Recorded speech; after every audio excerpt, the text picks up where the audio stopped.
Norfolk, Virginia, to take on the Spartans of Norfolk State University next.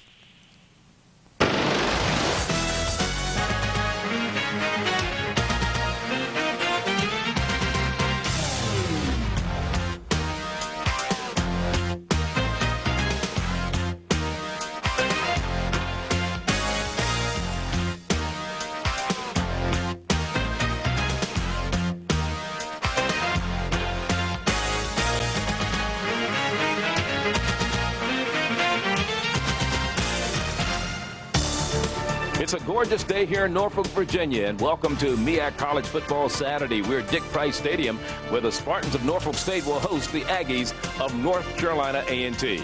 Hello again, everyone. I'm Charlie Neal, and I'd like to take this opportunity to welcome you to MEAC College Football Saturday. Of course, the Aggies of North Carolina A&T come into today's game with a 2-1 record. The Norfolk State Spartans will try to even their mark at 2-2. Let me bring in my partner, Ronnie Duncan. And Ronnie, when you look at the latest Black College football poll, you see how potent the Mid-Eastern Athletic Conference is. 5 of the top 10 teams represent the MEAC. Well represented when you talk about the MEAC. North Carolina A&T comes in at number 10. Of course, they lost last week, but they're at number 3. You talk of Hampton, a very fine team, followed by Florida A&M, the Rattlers, Howard, and Bethune-Cookman. You know I'm talking about Patrell Troutman, my man. And the month of October, very exciting as far as the TV package in the MEAC, starting with today's game, and then next week we travel up to Washington, D.C. That should be a whale of a ball game. Number 9, Florida A&M, taking on Howard University. You don't want to touch a dial when you speak of the MEAC. The reason why we've got the very best game starting at 12 o'clock in the afternoon. I'm looking forward to them all. Let's look at the two teams, and let me look at North Carolina A&T first. Let's look at their defense. One of the things that's very strong and has been in the past years as far as Bill Hayes is concerned. Darryl Clue, though, is the key to that defense. He has to step up for them to be successful. You're talking about the first-team conference player in Darryl Clue. However, he has been disappointing when you talk about the early stages of the season. The reason why he only has 14 tackles in 2 games, and he's coming from the safety position, but they have the #1 ranked pass defense in the conference. On the other side of the ledger, Angelo Todd, the running back who led the conference last year with over 1,300 yards rushing, a little frustrated so far this year in Norfolk State's offensive scheme of things. Only had a little over 100 yards last week for the first time this season against Delaware State. You know, you talked about it. He averaged 123 yards a game last year. However, just 195 in 2 games and 2 touchdowns. All right. Well, it should be a whale of a ball game. We're here in Norfolk, Virginia, Dick Price Stadium. It's the meeting that two teams that have met since 1962. It's a long story tradition, and we'll be back with the opening kickoff in just a moment.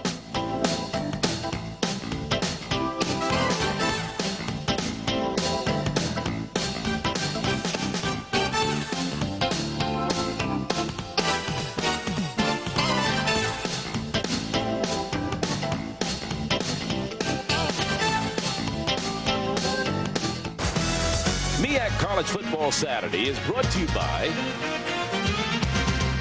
Priority Mail from the U.S. Postal Service. The Marines, the few, the proud, the Marines. By National Car Rental. So what are you waiting for? Let's go.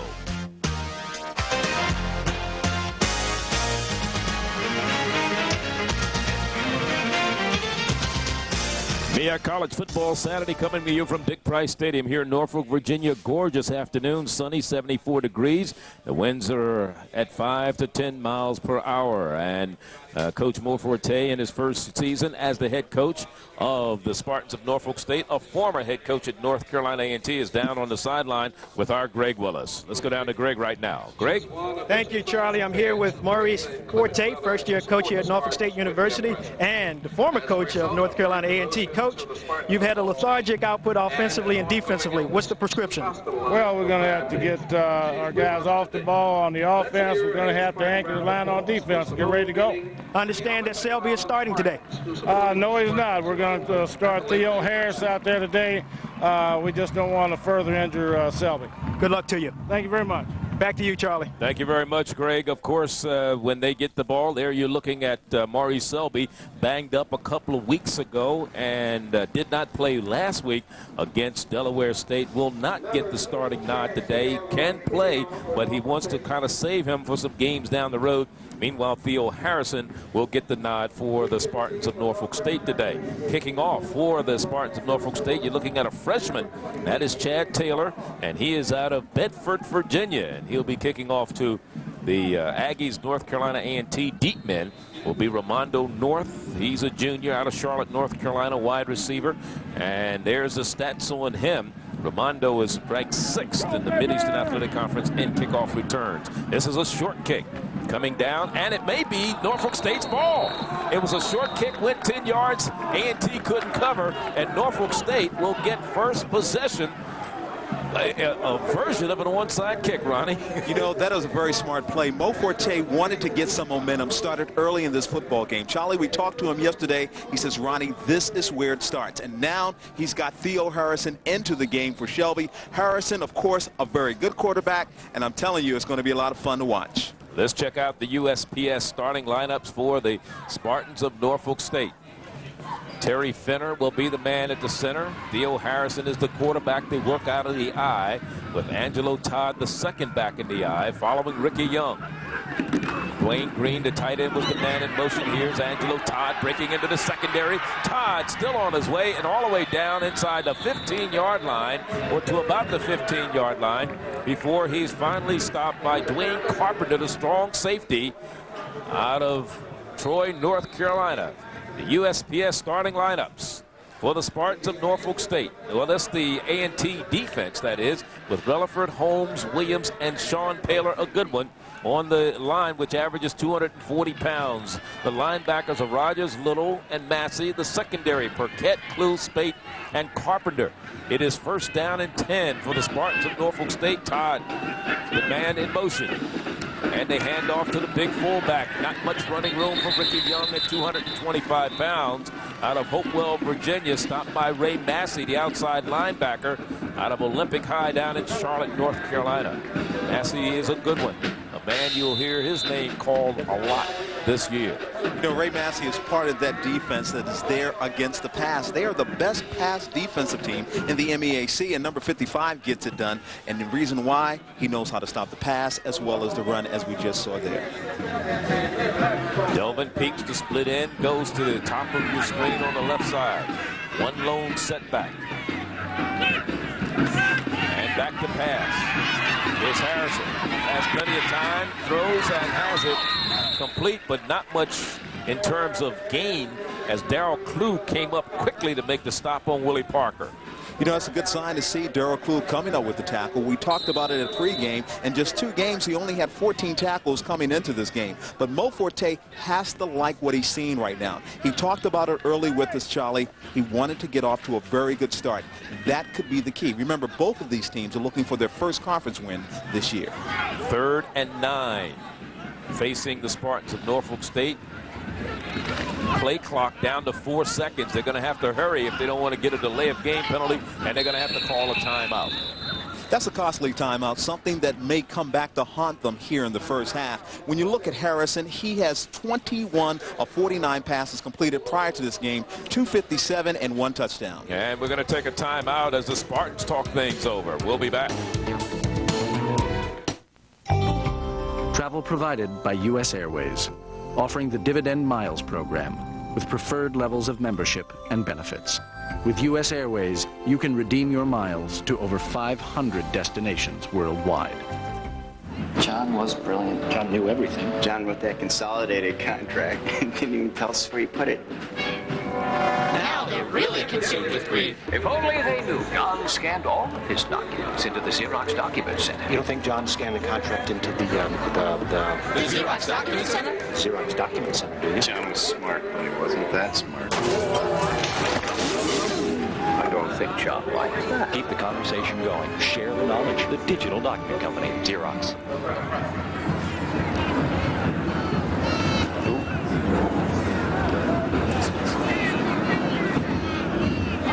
Charlie Neal, Ronnie Duncan here, along with Greg Willis, and we're Dick Price Stadium in Norfolk, Virginia. MEAC College Football Saturday. Theo Harrison getting the start for Maurice Selby at quarterback. There's a 3rd down and 9 facing the Spartans. The ball is right at the 15-yard line of the Aggies of A&T. In case you just joined us, somewhat of an onside kick. Norfolk State recovered quickly on the opening kickoff and got the ball back. And we got a flag down. Probably some movement on the offensive side of the ball because the play is not continuing. It'll probably be a 5-yard penalty against. False start. Offense. Repeat 3rd down. That's Sam Jordan. He's got a quick head. He saw that ball coming. He got his head out of the way quick enough. I didn't know whether it was a new dance routine or Sam was trying to get away from the ball. It looked pretty smooth to me, though. Yes, it was. Sam out of Durham, North Carolina. As you look at Bill Hayes along the sideline, there's his counterpart, Mo Forte. And there's Theo Harrison out of Bloomfield, Connecticut. Went to Manchester High up there. He's a sophomore. Coming into today's game, he was 8 of 24 for 138 yards and 1 interception. His longest completion was a 41-yarder. And he's faced with a 3rd and 15 now. Back to pass, stands in there, throws incomplete, intending it coming across the middle for Willie Parker to bring up a 4th down. Now let's see if they're going to bring in their field goal kicker. They do. Chad Taylor, who has missed his only attempt of the year. It was between 20 and 29 yards. This kick will come from about the 27-yard line. It'll be, or 28. It'll be a 38-yard field goal attempt. Let's see how he does here.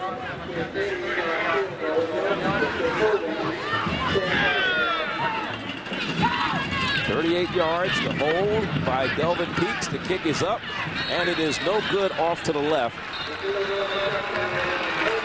If you look at it in replay, you will find out that it was a bad snap from the beginning, giving the young man some pressure. Obviously, he wanted to go with the field goal. He was hoping, he said before the game, anything 40 yards or beyond, I hope I can get it. Well, he had something at 37 and just couldn't get his foot into it the proper way. Bad snap. But like you said, the Spartans had every opportunity. They started with the opening kickoff, recovered the opening kickoff in good field position. Angelo Tard got 25 yards on a run. They got him down to the 15-yard line. They were knocking on the door, came away with nothing. Now it's the Aggies' ball. 1st down and 10. They keep the ball on the ground, and they hand it off to Eric Farmer, the big fullback out of Sunderland, Virginia. And let's look at the starting lineups for the Aggies of North Carolina A&T. These are the USPS starting lineups. Quazim Mitchell, Kenlock, Burley. Actually, Burley's not going to start today. He was in a car accident earlier this week, and he's being replaced by Victor Marte at the center. There's a look at the backs. Farmer, Smith, Caldwell, Helton, and Bush. The quarterback is Woodruff, and he's keeping it on the option. Rolls right, stands in there, throws, is a little big, overthrown, intended for Chris Caldwell on the far sideline, and that goes incomplete as you look at Jamal Hampton, who was covering. Jamal Hampton from Norfolk State, and look at their USPS starting lineups with Trappier, Carnes, Johnson, and Williams, a defensive line that averages 275 pounds. The linebackers are Armstrong, McAfee, and Black, Clark, Grove, Hampton, and Fair in the secondary. It is 3rd down facing the Aggies of North Carolina A&T. 3rd and about 6. And again, Woodruff looking to go to the air, throws, has it complete, and it's a 1st down. Has it complete to Rodney Bush, and William Black, the linebacker from Murray High here in Norfolk, came up to make the stop. But the completion to Rodney Bush out of West Point, Mississippi. 1st reception for Bush this season. They were able to find the weak spot right there in the zone. Obviously pressure on the quarterback, but he had plenty of time. There you see it. Good game. So it is a 1st and 10 for the Aggies of North Carolina A&T, who came into the game 23% on 3rd down conversions. And again, they keep the ball on the ground, and is Farmer on the carry. And it was Marcus Gray who made the stop defensively for the Spartans of Norfolk State.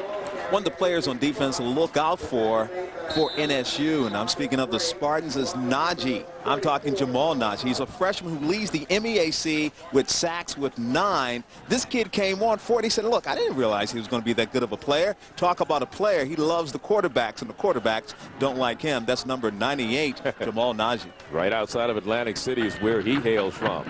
And the quarterback has a little problem getting his footing, but Woodruff struggles and stumbles for a first down up to midfield. Good presence of mind by Woodruff, and what I liked about it is that he almost fumbled the football. If you take a look at this play, when we take a look at it again, number 12 comes through. Watch him here. See, he almost stumbles, drops the football, picks it back up, but he has enough presence of mind to see the hole, does a little dance, and wiggles to a first down. So another first down, the second on this drive for the Aggies, which started at their own 20. First and 10 at midfield and driving. And again, they give the ball up to Maurice Smith this time. Maurice Smith, the running back, gets it down to about the 44-yard line, a gain of just over 5 yards on that carry for Mo. See, the Spartans had a week off, a time to think about the fact that they're only 1-2 on the season, a time to think about the fact that they want to get their first conference win. They worked on some things defensively, and right now they seem to be a little bit confused, but this is early in the game. You never know what can happen. Maurice Smith comes up on a wing. This is somewhat of a new type of an offense for the Aggies of North Carolina A&T, who for years ran the wing T and have gone to a more conventional pro set. And you see Adrian Parks breaking off a first down run, and Adrian is inside the 30 to about the 27 before Jamal Hampton can make the stop. Adrian Parks breaking off a little something, took it right off the right guard. Watch him here. You see this young man, number 28, come out of your backfield. Man, he's moving. He said, nobody can catch me. I'm going to make some prime-time television action. I guess he's thinking about Sports Center. Young man, you got to get into the end zone to get there. Hampton, and along with Leon Grove, ran him out of bounds, but not before the first down. 25 yards on that run by Adrian Parks for first down. And now Parks again on the carry, gets it down inside the 25 to about the 23-yard line. A gain of about 4. It'll be 2nd and 6. Matt Armstrong on the tackle defensively. Matt Armstrong was making sure no one was going to go anywhere, but there's the man, Billy Hayes, was at Winston-Salem, did some outstanding work there. You know, this is going to be an interesting game for Coach Mo Forte. And really why he's going up against his old team. He looks over there at the A&T side. He says, I remember being over there. I know what it's all about. But now I've got to coach against them. No question. Here's the option around to the left side. And Parks did not turn the corner. Good defense by Marcus Gray, who read it and came up and dropped him for a 2-yard, 3-yard loss. But it all started with Matthew Armstrong. The reason why he was able to get to the quarterback didn't have that rhythm to get off the ball. Watch it here. Number 36 just simply comes into your screen, and he's going to say, take this, young man. You belong to me. You are now mine. No question about it. Man, that's a vicious hit. He'll remember number 36, Matthew Armstrong. He just got rid of the ball, too. Just got rid of it. Third down, we'll call it 9. And again, they dump it off to an ineligible receiver unless he had checked in. That's the center, isn't it? Or is Chad Mann, number 60? Yes. The man who was there into the backfield, we talked about him earlier. 9 sacks, leading the MEAC. I'm talking Jamal Najee. He's only a freshman, Charlie, but when you watch this kid play, you know he's a hungry freshman. Somebody must not be feeding him down here at Norfolk State. He was all in the quarterback's face. Well, look at Mann. He says he wanted to catch the ball. That's a lineman's dream. But then he realized, this is not supposed to come to me, so he drops the ball. But then at the same time, he realizes, you know what, my 40 time isn't that good. Maybe I need to drop it still. Big Chad Mann, he's the cornerstone of the offensive line for the Aggies of North Carolina A&T. Number 60, a senior out of Starmount, North Carolina. But he was an ineligible receiver. He's the right guard at 322 pounds. So when the ball hit his hands, he said, it's not supposed to come to me. You know, the quarterback was just trying to get out of the kitchen because of the heat. And now there's still some discussion. Sam Jordan talking things over with the defense. See what they want to do. Let's listen to Sam. Illegal touchdown. Offense, lost it down at the spot, 4th down. So at the spot where it was touched, they lose the down, and it'll bring up a 4th down punting situation. And that's Anthony Moore, who's coming in to do the punting, a senior out of Wadesboro, North Carolina, with a 38.6 average. Leon Grove is the deep man for the Spartans of Norfolk State. High kick. And he does go out of bounds, so it's a good kick on behalf of the Aggies, Anthony Moore.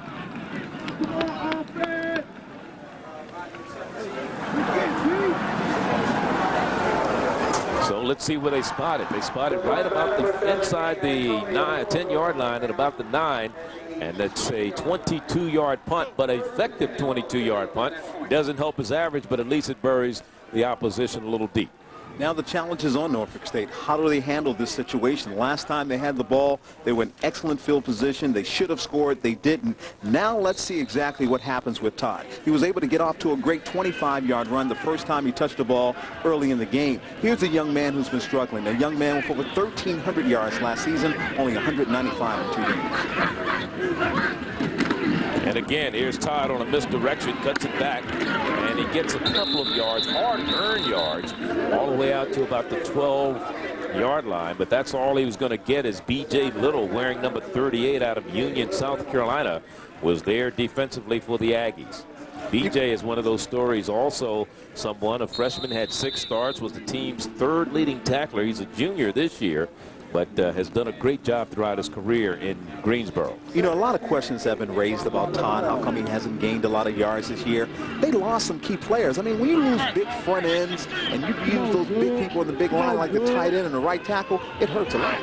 No question about it. Here on 2nd down, back to pass is Theo Harrison. Has plenty of time. An underthrown pass should have been intercepted. It was right in the hands of Josh Rogers. He just couldn't hold on. It was a little underthrown because the receiver was out there, had a step on the defender. Watch it. It was not a good pass. I mean, that ball had so many wigglies and wobblies up there in the air. And when Josh had his hand on it, he said, okay, I got the interception. What am I going to do with it? But Josh, he forgot to use the Fred Bolitnikoff stickum. Would have been fine. Would have had the ball. They had a receiver out there, but Theo just couldn't get it to it. So it'll bring up a 3rd down, 3rd and about 8. Blitz coming from the Aggies. They read it, and it was almost intercepted again. An ill-advised pass on the part of Theo Harrison. This one almost picked off by Darrell Clue. But the blitz was coming. Watch it. The blitz is definitely there. Harrison goes back to pass, but look who comes up. I'm talking B.J. Little with the hard hit. Interception almost there, but too much of the grass, young man, and not enough of your hands. So from their own 12, their punt, this is the Spartans of Norfolk State for the first time. Anthony Moore out of Lagos, Nigeria is their punter, 33 yards per punt. Ramondo North, very, very dangerous punt returner. Well, they got a penalty. Actually, it's going to be Chris Caldwell, number 4, who's going to be the deep man to return for the Aggies, who's the leading punt returner in the MEAC, averaging 19.5 yards per punt return. He had an 80-yarder earlier this year. False start, offense, 5 yards, repeat first down, 4th down. He had an 80-yard punt return. He didn't even score on that one against North Carolina Central in their first game of the year. So between him and Antonio Stanley, these are the people, Antonio Stanley from Bethune-Cookman, those are the guys who are very dangerous when the ball gets in their hands, especially on special teams. Wara standing about 8 yards deep in the end zone. Let's see if the Aggies come after him. Now let's see who's causing this. Is the Spartans moving, or were they forced to move because of the defensive man moving across the line of scrimmage? Let's see which way the officials will rate this particular movement. Well, Leon Grove is having all kinds of trouble right now, trying to make sure that he's protecting the punter, number 26 for the Spartans. And he's sitting there and he's saying to himself, okay, I got to move. I got to protect him. I don't want to get caught. And every time you anticipate, sometimes it hurts. Sam Jordan. It's going to be a procedure against Norfolk State. False start, offense, half the distance, repeat 4th down. Now the war is at the end of the back of the end zone. So it's not much further they can push him back. They're just going to have to not flinch when the defense starts moving around.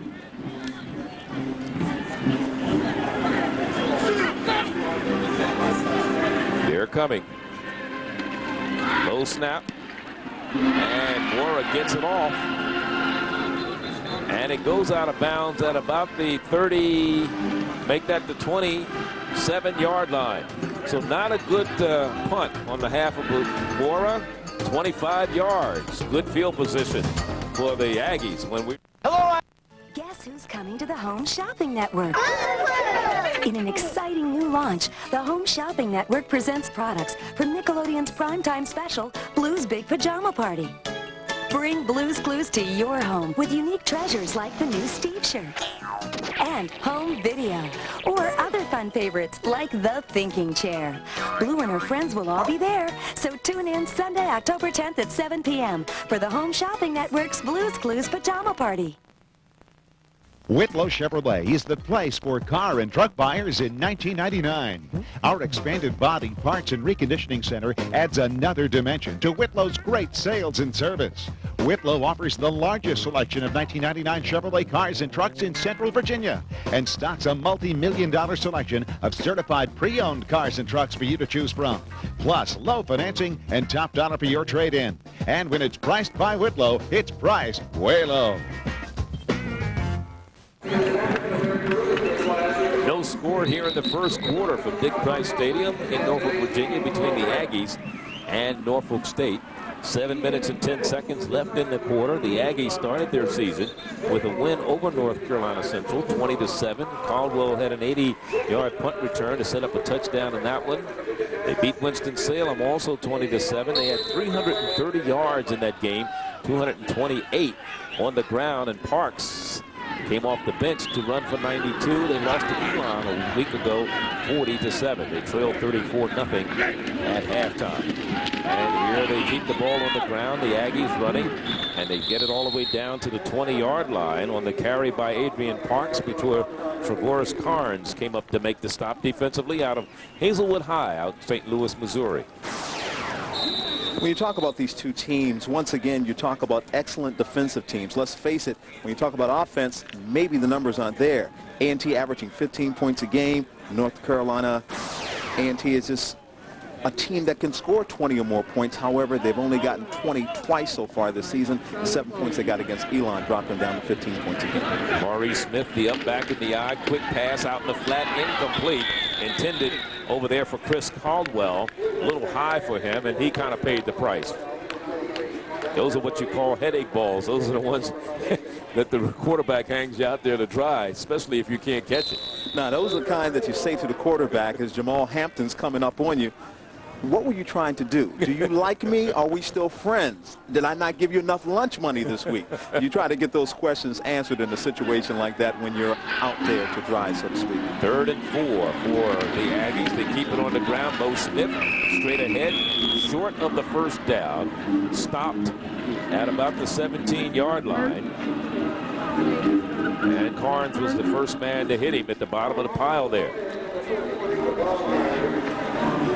So to bring up a 4th down and about, we'll call it 2. And let's see what Bill Hayes offensively wants to do. Is he going to kick it? Or is he going to go ahead and go for the first down? His field goal kicker is 2 for 4. That's Darren Dawkins this year. He's ranked 4th in the conference in kick scoring. Looks like they're going to go for it on 4th down. And they give it to the fullback. And it's going to be close. Let's see exactly where the official spotted. It all depends on the forward momentum, because let's face it, looked like he was stopped. Eric Farmer was the man running the ball. The stop was made by Carnell Pearson. The Spartans think he didn't make it. They're not happy with the spot. He did make it, but the Spartans are not happy with where the spot was given in terms of the official. You know, that's a situation where it's a judgment call by the official because of the simple fact of the forward momentum. Watch it here again. You can see that this young man never stops moving his legs. And look at him, man. He's got some tree trunks there. See him moving, forwarding ahead. And he reached out with the extension and was able to get the first down. 1st and 10. Play action. And Woodruff has it. Touchdown, end zone. And it's Chris Caldwell on the reception in the end zone for his 2nd receiving touchdown of the year. This one coming from about 16 yards out. You know, Chris had to turn around to receive that football, and it was an excellent read on the reception. What I'm saying basically is this. He was turned the opposite direction. Watch him here. We may be able to see it in the slow motion, how he's able to turn around and hold on to the ball for 6 points for the Aggies. So the Aggies draw first blood with 5:13 remaining here in the first quarter. Dawkins on for the point after. He's 5 of 6 in that department this year. And the kick is up. And it looks like it is good. It is. And it's a 7-0 ball game. And the Aggies come out on top. A 27-yard drive. They didn't have far to go.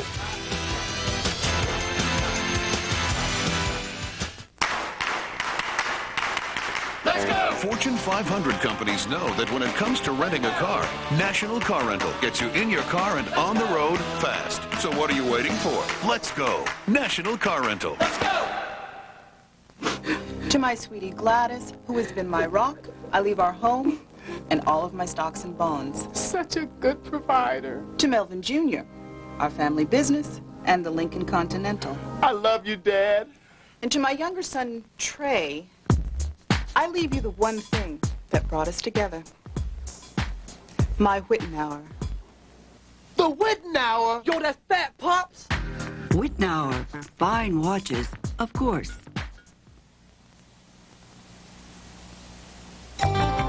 Travel provided by U.S. Airways, offering the Dividend Miles program with preferred levels of membership and benefits. With U.S. Airways, you can redeem your miles to over 500 destinations worldwide. Looking at the touchdown once again. Here it is, Woodruff with the 16-yard pass to Caldwell. And that is only Woodruff's 2nd touchdown pass this year. You know, Caldwell made a nice adjustment on that once again, and you got to like what you saw there. And the National Car Rental scoring drive, 5 plays, 27 yards. They used 3:27 off the clock. Good play to use at a time like that. Play action after, of course, surging ahead for the first down. And when you're in field position like that, you've got to take advantage of the other team's mistakes, and that's exactly what the Aggies did. Bill Hayes is looking forward to this game because he and Mo are very good friends. As a matter of fact, Mo had even considered at one time being a part of the coaching staff at North Carolina A&T under Hayes, which is ironic because Forte used to be the head man for the Aggies. Daniel Bolarez will kick it off for the Aggies of North Carolina A&T. And we got a man into the secondary for Norfolk State. That is Damian Smith out of San Leandro, California. So a good return all the way up to the 45-yard line. A 40-yard return for Damian Smith.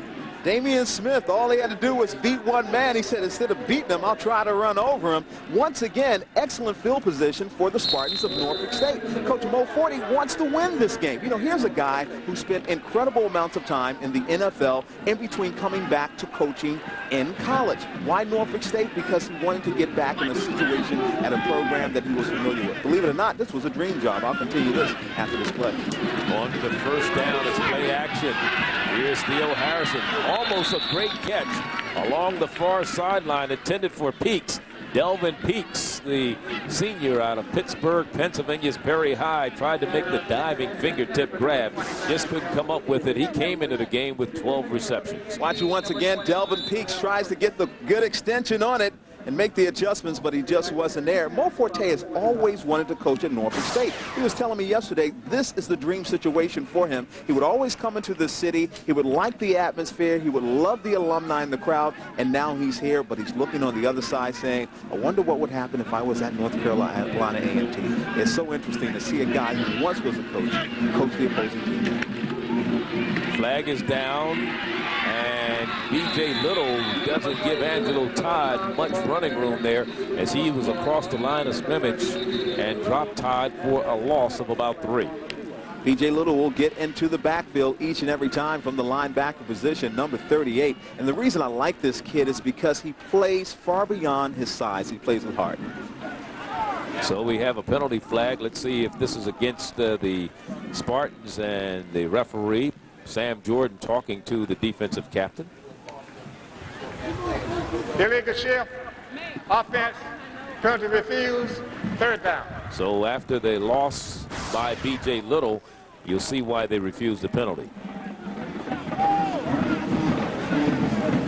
Once again, Little all over the place. Number 38, we're going to be saying his name, watching that number a lot today. Bringing up a 3rd and about 13 for the Spartans. Again, Todd the lone setback. Theo Harrison getting the call at quarterback today in place of Mo Selby, who's a little banged up. Harrison in trouble, and he is dropped viciously from behind by Len Relaford out of Tampa, Florida, number 92, who got in there, and that is his 3rd sack of the year. So uncharacteristic of Harrison, who never really stays in the pocket. As a matter of fact, they've been trying to discipline him more to do this, but this was a chance he had to run, and there was really no place to go. And what's so ironic is 9 sacks already for the Aggies defensively this season. Last season, all total, they only had 17. They were next to last in the MEAC in sacks a year ago. This year, they already have 9. Here's a kick that's going to drop at about the 35-yard line, and that's where the Aggies will take over. Let's go down on the sideline to our Greg Willis. Greg? Okay, Charlie. The discombobulation of the Norfolk State offensive line is not really due to the Aggies' intensity on defense. In fact, what's happening is there's a lot of miscommunication on the part of the Norfolk State line, so that's resulting in their not being very effective on offense. Back to you, Charlie. All right, thank you very much, Greg. It's a 1st down and 10 for the Aggies of North Carolina A&T at their own 35-yard line. Back to passes. Woodruff has a man out there, incomplete. I believe the receiver kind of leaped a little bit sooner than he really wanted to. That was Adrian Parks coming out of the backfield. Leon Grove was covering defensively for Norfolk State. Once again, Woodruff getting plenty of time to pass the football, looking for the receiver. You know, he's getting more confidence in passing the football, and I speak of Wadney Woodruff. Watch him here. As a matter of fact, if the young man would have just kept running and further extension, perhaps we would have had a reception. Offense, 10 yards. We played it down. So it was a holding penalty. They're going to replay it down rather than 2nd down and 10. They're going to bring up a 1st and 20. One of the things we talked a little bit earlier, Ronnie, about the fact that for 10 years, Bill Hayes, out of his 12 years here, has been a wing T type of team. They went to the multiple I a year ago. The linemen like it because they figure it's more man-to-man blocking rather than pull and trap blocking, and they like that mano-mano type thing. You know, it's me against you, as we have a completion out in the flat, but not much running room after the reception for Desmond Adams. Quincy Clark on the tackle, number 28. As a matter of fact, he was the man that slowed everything down. Got a little upset with himself because he wasn't able to finish the job the way he wanted to. Watch him here from the corner position, able to make the read and slow everything down. Matt Armstrong also in on there, and then he got a host of. He held him up long enough to get some help. Calling the troops. The pursuit was all there, getting it done. Quincy Clark, the senior, out of St. George, South Carolina. 3:15 left 1st quarter. Here we go on 2nd down. Here's Woodruff throwing onto the far sideline, and it's incomplete. Darius Helton, the split end, the intended receiver, wearing number 13 there. All things considered, the Spartans have to be happy with the way they're playing. And Billy Hayes has to be saying, okay, we've had some opportunities to even have more than a 7-0 lead. Both teams have played extremely well when you consider the fact that both teams are not the best offensive teams in the MEAC. 3rd and 17, and all a team like Norfolk wants to do is at least have an opportunity. Hang in there long enough, maybe you'll get a break here, a break there, as they did, especially on the opening kickoff. Well, that's what you want to do in any football game, is be in a situation where you can allow yourself to win, allow yourself to be competitive. And Norfolk State has done that so far early in the first half. Woodruff from the shotgun throws, and it is complete. Yeah, but we got a flag on the play, Charlie. Flag in the backfield. And it still was not enough for a first down as Darius Helton came up with the reception. They may decline this penalty and take the play, which would bring up a 4th and about 3. Let's see. Illegal motion, offense, 5 yards, replay the down. So an illegal shift there, going to have to replay the down. It'll be 3rd and 22 now for the Aggies of North Carolina A&T. A lot of eagerness for the Aggies. You might as well say they're putting themselves in a good position, but penalties are hurting them. And you can't afford to do this in college football because you know it's the first game we did this year. The Morgan State Bears taking on Bethune-Cookman. Morgan down 20-19, an onside kick with 4:35. A&T has been penalized 3 times, Norfolk State 4. It's 3rd and 23 for the Aggies. They have a long way to go. Let's see. It dipped over the middle. A semi-screen, and here's Ramondo North. North has the first down. Ramondo North, or maybe, let's see where they mark it. It's close. They're right in front of the Norfolk State bench at about the 43, 44-yard line. He had to get to the 45. Let's see exactly where they spot it. Woodruff, of course, with a little short drop-off to Ramondo North. But once again, this is the excellence of Billy Hayes. You talk about an offensive genius. What I like about black college football is that they make players. Players are not always coming here made players. They make and develop the talent that one day will go on and play on Sundays for pay. Great play by Ramondo North. Great call by Billy. And it's a 4th down and 1, and he's not going to take a chance. He's going to bring on Anthony Moore to punt it away. So it's a 4th down. Not a fake.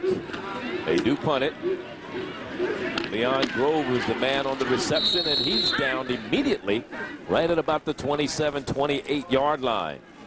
30-yard punt, 1-yard return for Norfolk State. That's one of the most difficult jobs in all of football. Kickoff return, punt return. You have very few seconds, if any, to do any reaction. And some of the most talented football players, regardless of how good they are, don't want to play that position at all. Receiving, punts, or kickoffs. 2:27 remaining first quarter. Spartans put Willie Parker in motion, back to pass, a misdirection pass back to the opposite side, and they have it complete for about 6 yards. Make it 8 yards on the play. Delvin Peaks on the reception out across the 35 to about the 36-yard line. So a gain of 8. It'll be 2nd down and 2. Harrison and Delvin Peaks. And what happened on this play, what I didn't like about it, that even though you were able to get some positive yards, it took too long for the play to develop. You see, the blocking assignments just weren't there, especially with so much territory left on that side of the field. I mean, there was a lot of green pastures there to move on down. Well, that's a shot to the eye for you.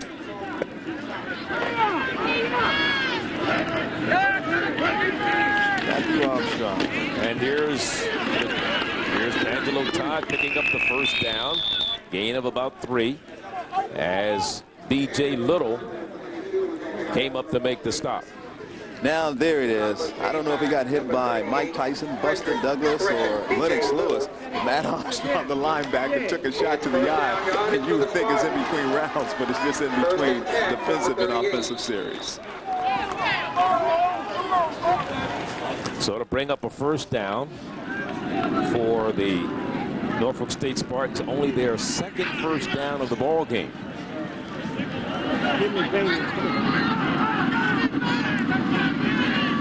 Tight end, Green in motion. And they give it off to Ricky Young.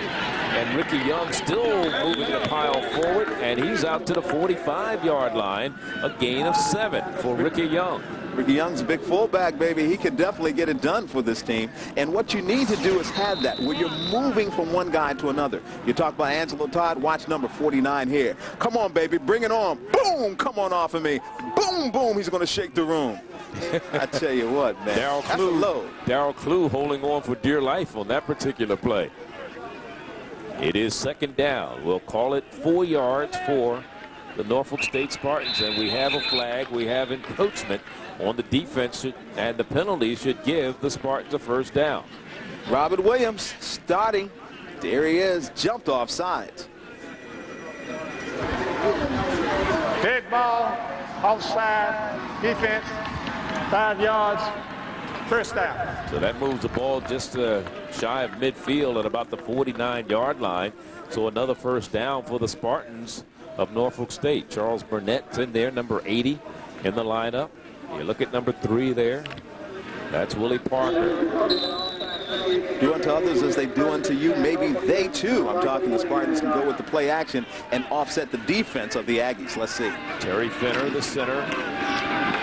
There's the pass, and it's complete. And Delvin Peaks has another first down, and the Spartans are moving with the ball inside the 40 to the 39 of North Carolina A&T. Mo Forte said, all I want is a chance. All I want is an opportunity to get these kids to recognize what winning is all about, and that's success. And right now, play action play. What I like about Theo Harrison, who came into this game with just 49 attempts and 21 completions and 257 yards, he's a quarterback who knows, you know what? I'm going to learn this process. I know I'm not the main guy. Shelby is the main guy. He's injured right now, but the most I can learn, the better I will be. And that's the end of the first quarter here. 7-0 is our score.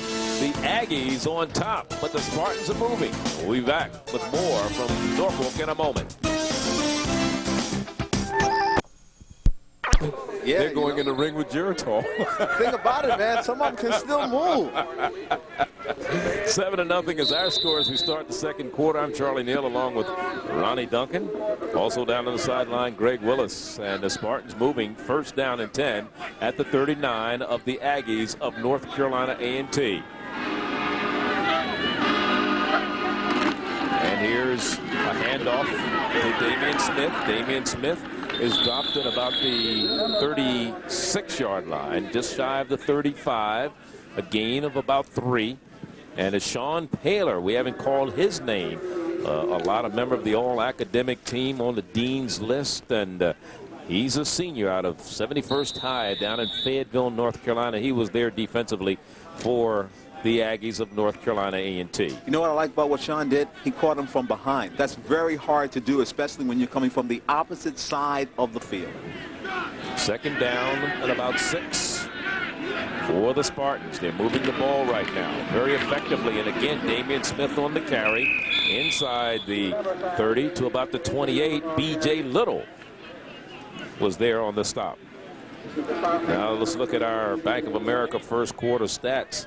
As you look at the penalty situation, both teams penalized 4 times, so we've had 8 penalties in the ball game.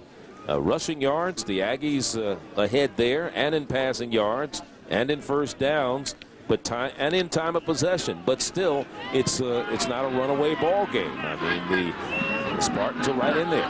When you talk about giveaways and takeaways, we don't have to address them. No turnovers. Not yet. There's a pass that's complete for a first down. The Spartans get a first down on the completion to Jeff Hankerson.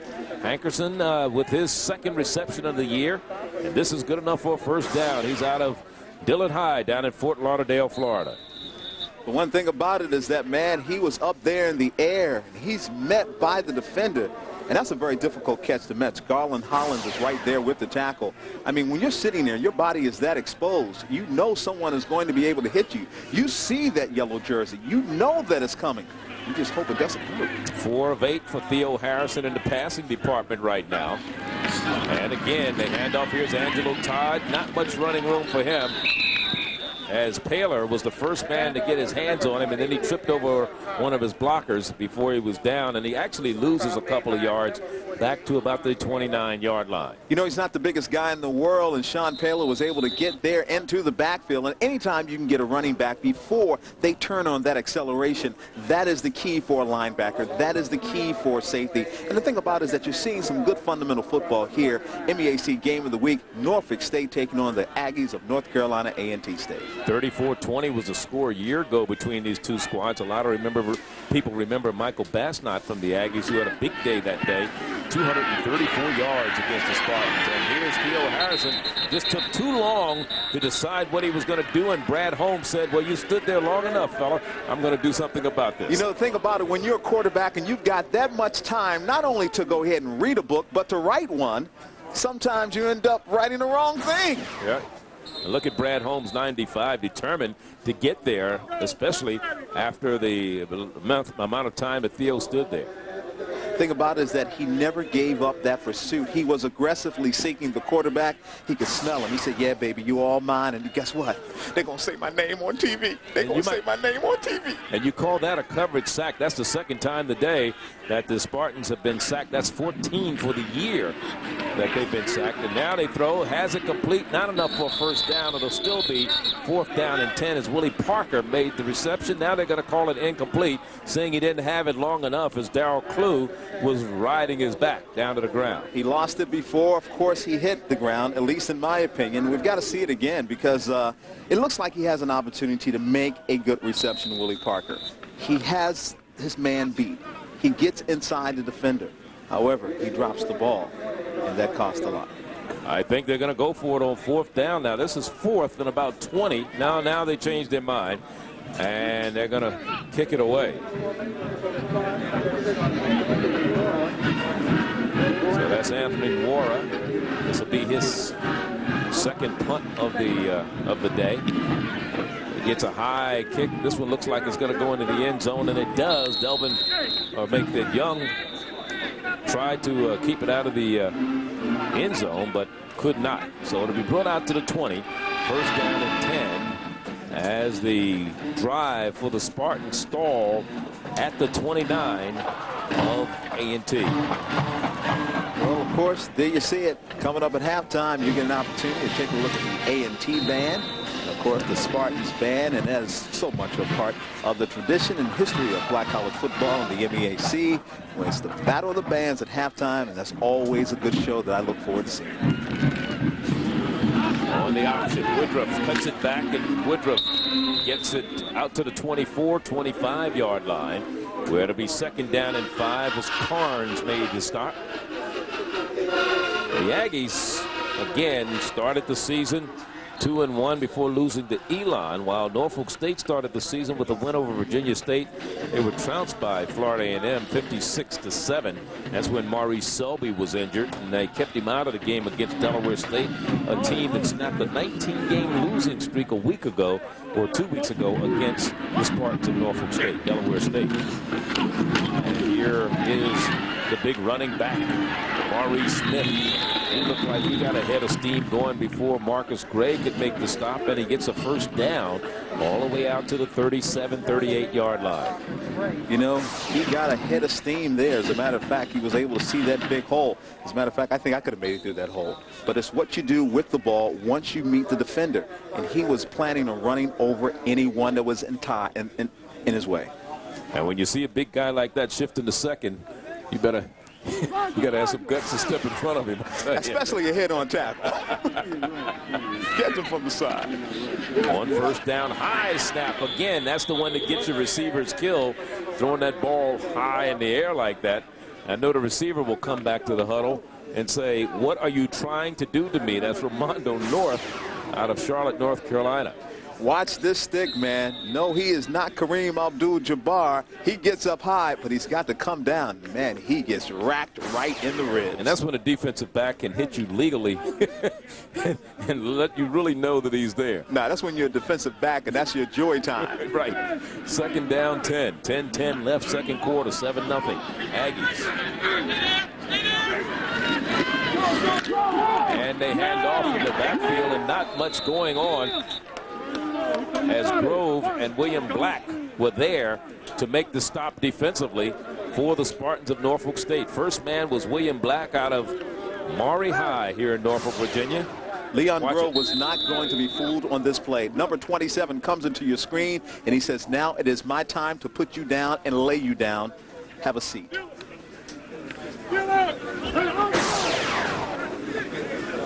There he is out of Grove is from East Orange, New Jersey, from Essex Catholic phys ed major. And it's third down. Third and about 17. Now timeouts being called defensively. Ray Petty is the defensive coordinator for the Spartans of Norfolk State. Was a defensive coordinator for Mo at A&T, and is, after being at Howard for a number of years, has matriculated to Norfolk State. He's leading Norfolk State here with 9:25 remaining second quarter. Charlie Neal along with Ronnie Duncan and Greg Willis at Dick Price Stadium on the campus of Norfolk State University. Gorgeous day here, temperature in the upper 70s. Couldn't ask for a better crew either, who've done a great job from our truck and technical standpoint. Third down. Play action. And Woodruff throws. It's a short pass, and the receiver, Armando North, tried to make an adjustment on it. The defensive back, he's a little frustrated, thinking he should have been able to get his hands on it. That's Quincy Clark. But anyway, it'll bring up a fourth down punting situation, so let's watch it once again. Talk about our fine crew. Every time I ask for a slow motion play, I get it in reaction to what's happening on the football field. As you can see, number 28 just says, you know what, that could have been my interception. Those opportunities you don't want to have see pass by.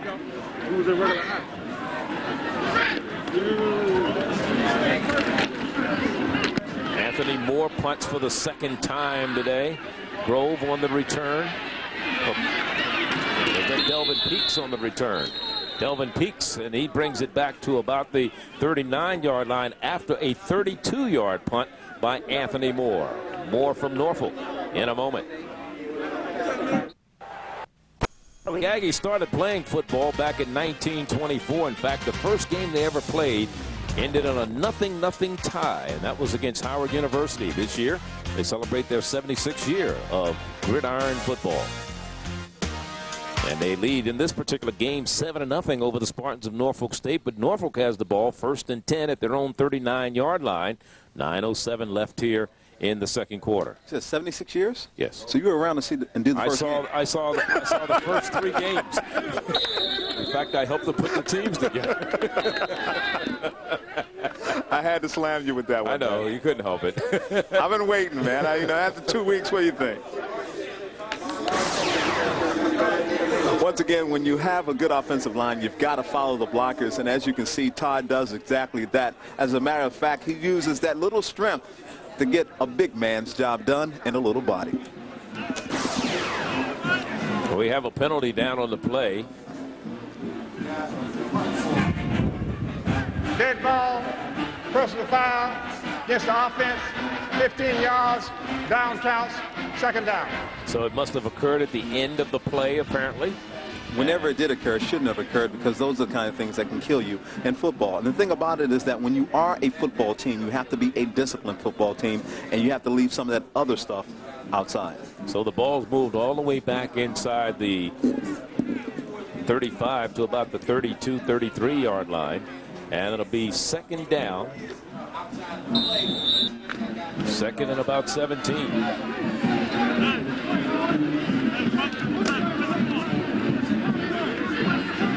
And again, Bill Harrison still running the offense from Mo Forte. Play action for Harrison. Has time. Stands in there. Overthrown. Too big. Again, Delvin Peaks was the intended receiver, but there was nobody close. It was overthrown over everyone's head. The offensive coordinator for the Norfolk State Spartans is a former All-American running back at A&T. We're talking about Ragsdale.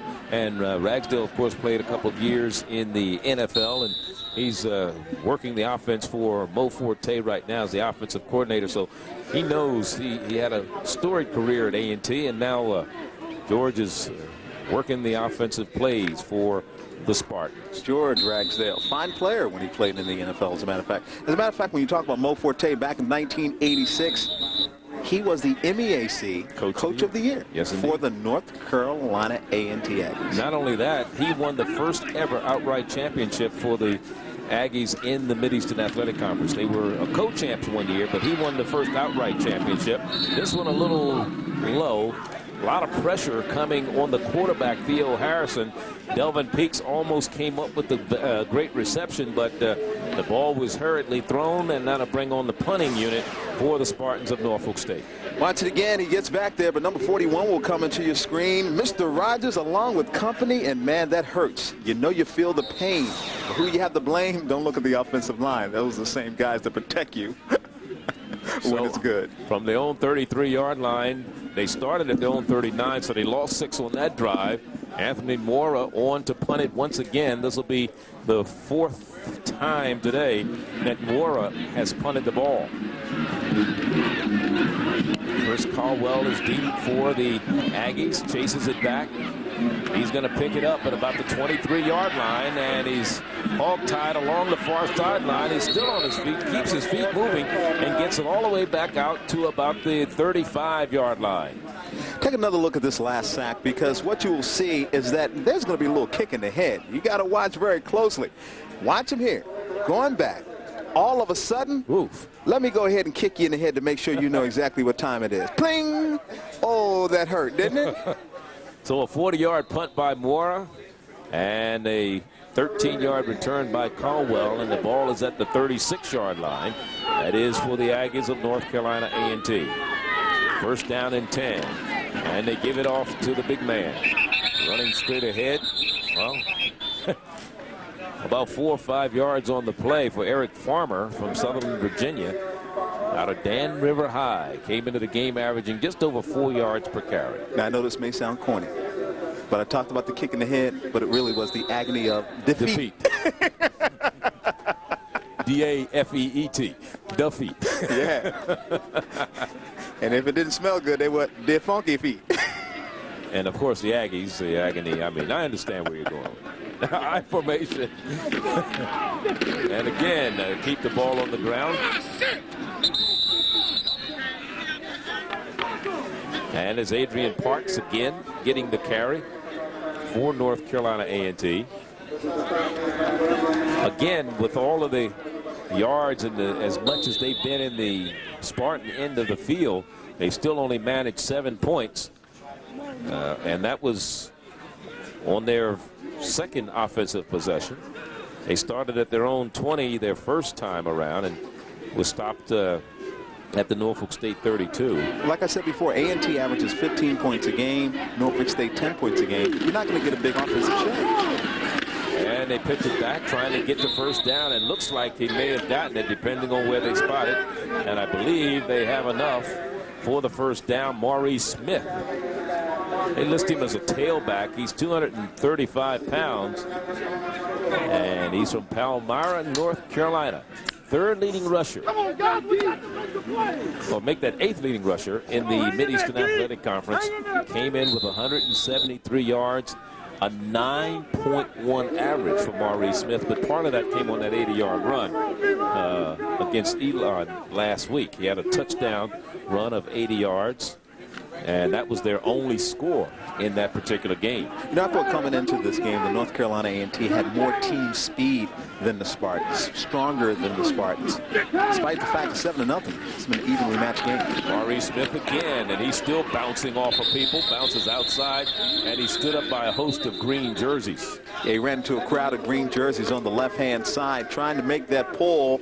Was the left guard, however, in came the Spartans with a gang tackle. Chris Kenlock out of the Bronx, New York, and Kennedy High was the guard that was pulling on that side. You got to be a tough guy out of the Bronx and out of Kennedy High. You got to be tough anywhere north of the Mason-Dixon line. You better believe it. Nice crowd on hand. You know, when you talk about attendance when they were a Division II school, Norfolk State was always at the top. Nice stadium here. Flag is down, 3rd year for this stadium. Big Price Stadium here. And they're again picking him up and laying him down. Eric Farmer, we may have holding because that's where the flag was thrown in that vicinity. It was thrown by the umpire, in this case, Leon Jones. There's Sam Jordan So we have another penalty flag. The Aggies of North Carolina A&T came in averaging 88 yards in penalties per contest. Holding, offense, 10 yards, replay second down. You know, a lot of times when you see big success plays, and I'm talking about big game plays, especially repeatedly on a football field, you got to wonder to yourself, is somebody doing some holding? Is someone making an illegal move? Some of the big plays in which A&T has made today have resulted in illegal plays. Aggies have always been a great running team over the years. Last year led the conference in rushing with 230 yards per game. Here's Rolando North, couldn't hold on to the pass at the 40-yard line. And he was covered by Jamal Hampton, and he might have heard Hampton's footsteps over there as the ball was right in the breadbasket. But talking about that running game, you know, they've always done it. They led the conference a year ago through 230 yards per game and allowed just 12 sacks. Now, one of the reasons might have been they didn't throw that much. They kept the ball on the ground, you know, so that had a lot to do with it.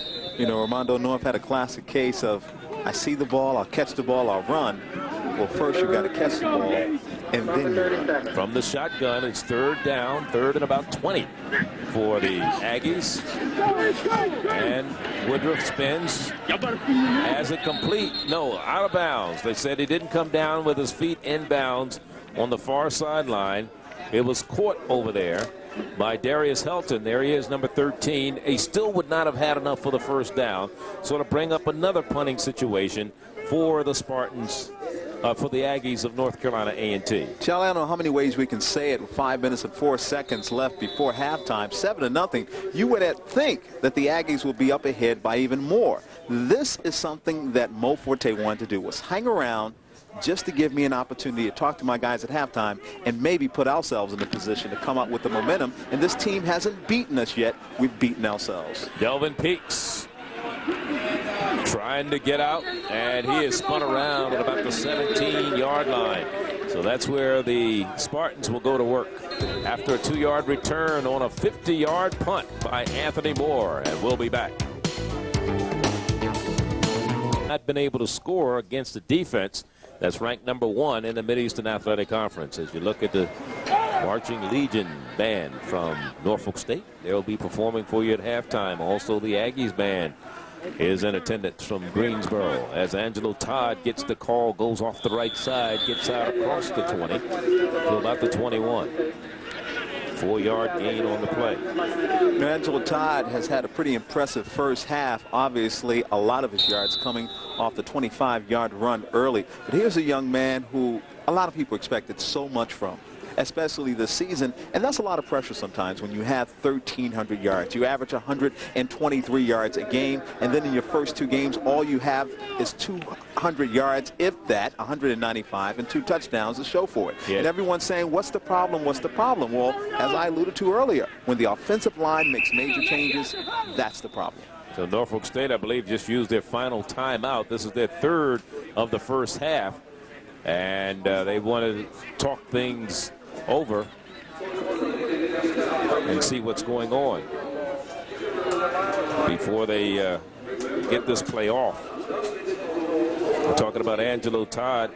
Angelo only had 13 yards against Florida A&M. He had 69 against Virginia State, and against Dell State he had 113. Are you looking for a way to turn your holiday season from blah humbug to a memorable occasion? Think about taking in the Sheraton Norfolk Waterside Hotels a Christmas Carol package, including 2 tickets to the Virginia State Company's production of Charles Dickens' Holiday Classic, an overnight guest room, round-trip shuttle transportation, breakfast for 2, and a MacArthur Center passport to style. Packages for 2 start at just $95. Add on others in the same room for $20 each. Call now for your reservations, 757-622-6664 or 800-325-3535. Nice place to stay. Room smells great. All right. It's second down. And it's complete to Angelo Todd, who has the first down out across the 25 to about the 27-yard line. There's Angelo Todd out of Baltimore, Maryland, went to Randallstown High. And how he got away from Morgan State, they'll never know. I tell you what, they're probably thinking about it right now, and watch him again. You know what I like about him is that he may not have the huge size, but he has tremendous quickness, and he has the heart and presence of mind to get in there and mix it up with the guys. And I can see why he got 1,300 yards last year. And speaking of Morgan State, Mo Forte, Stanley Mitchell up there. They're the two newest coaches in the Mid-Eastern Athletic Conference this year. Here's Theo again, under some pressure, has room to run, takes it upfield, and cuts it back inside, gets some good blocks, and has a first down out across the 40 to about the 46-yard line. Just good instinct by Theo that time, because he recognized, look, things have broken down, and we talked about it. He's the kind of guy they're trying to get the discipline to stay into the pocket, but he has excellent ability to run with the football. Watch him here. He recognizes the trouble, but what I like about this play is that he sees a lot of that green pasture, and he says, you know what, I'm going to show you I'm no punk quarterback, man. I see people coming along, but I'm going to try to get in for the extra yardage, and he does exactly that. Excellent game for Theo Harrison. 28 yards on the run for Theo Harrison. First down and 10. Back to pass now. Delvin Peaks has the reception. Run out of bounds across midfield at the 49 of the Aggies.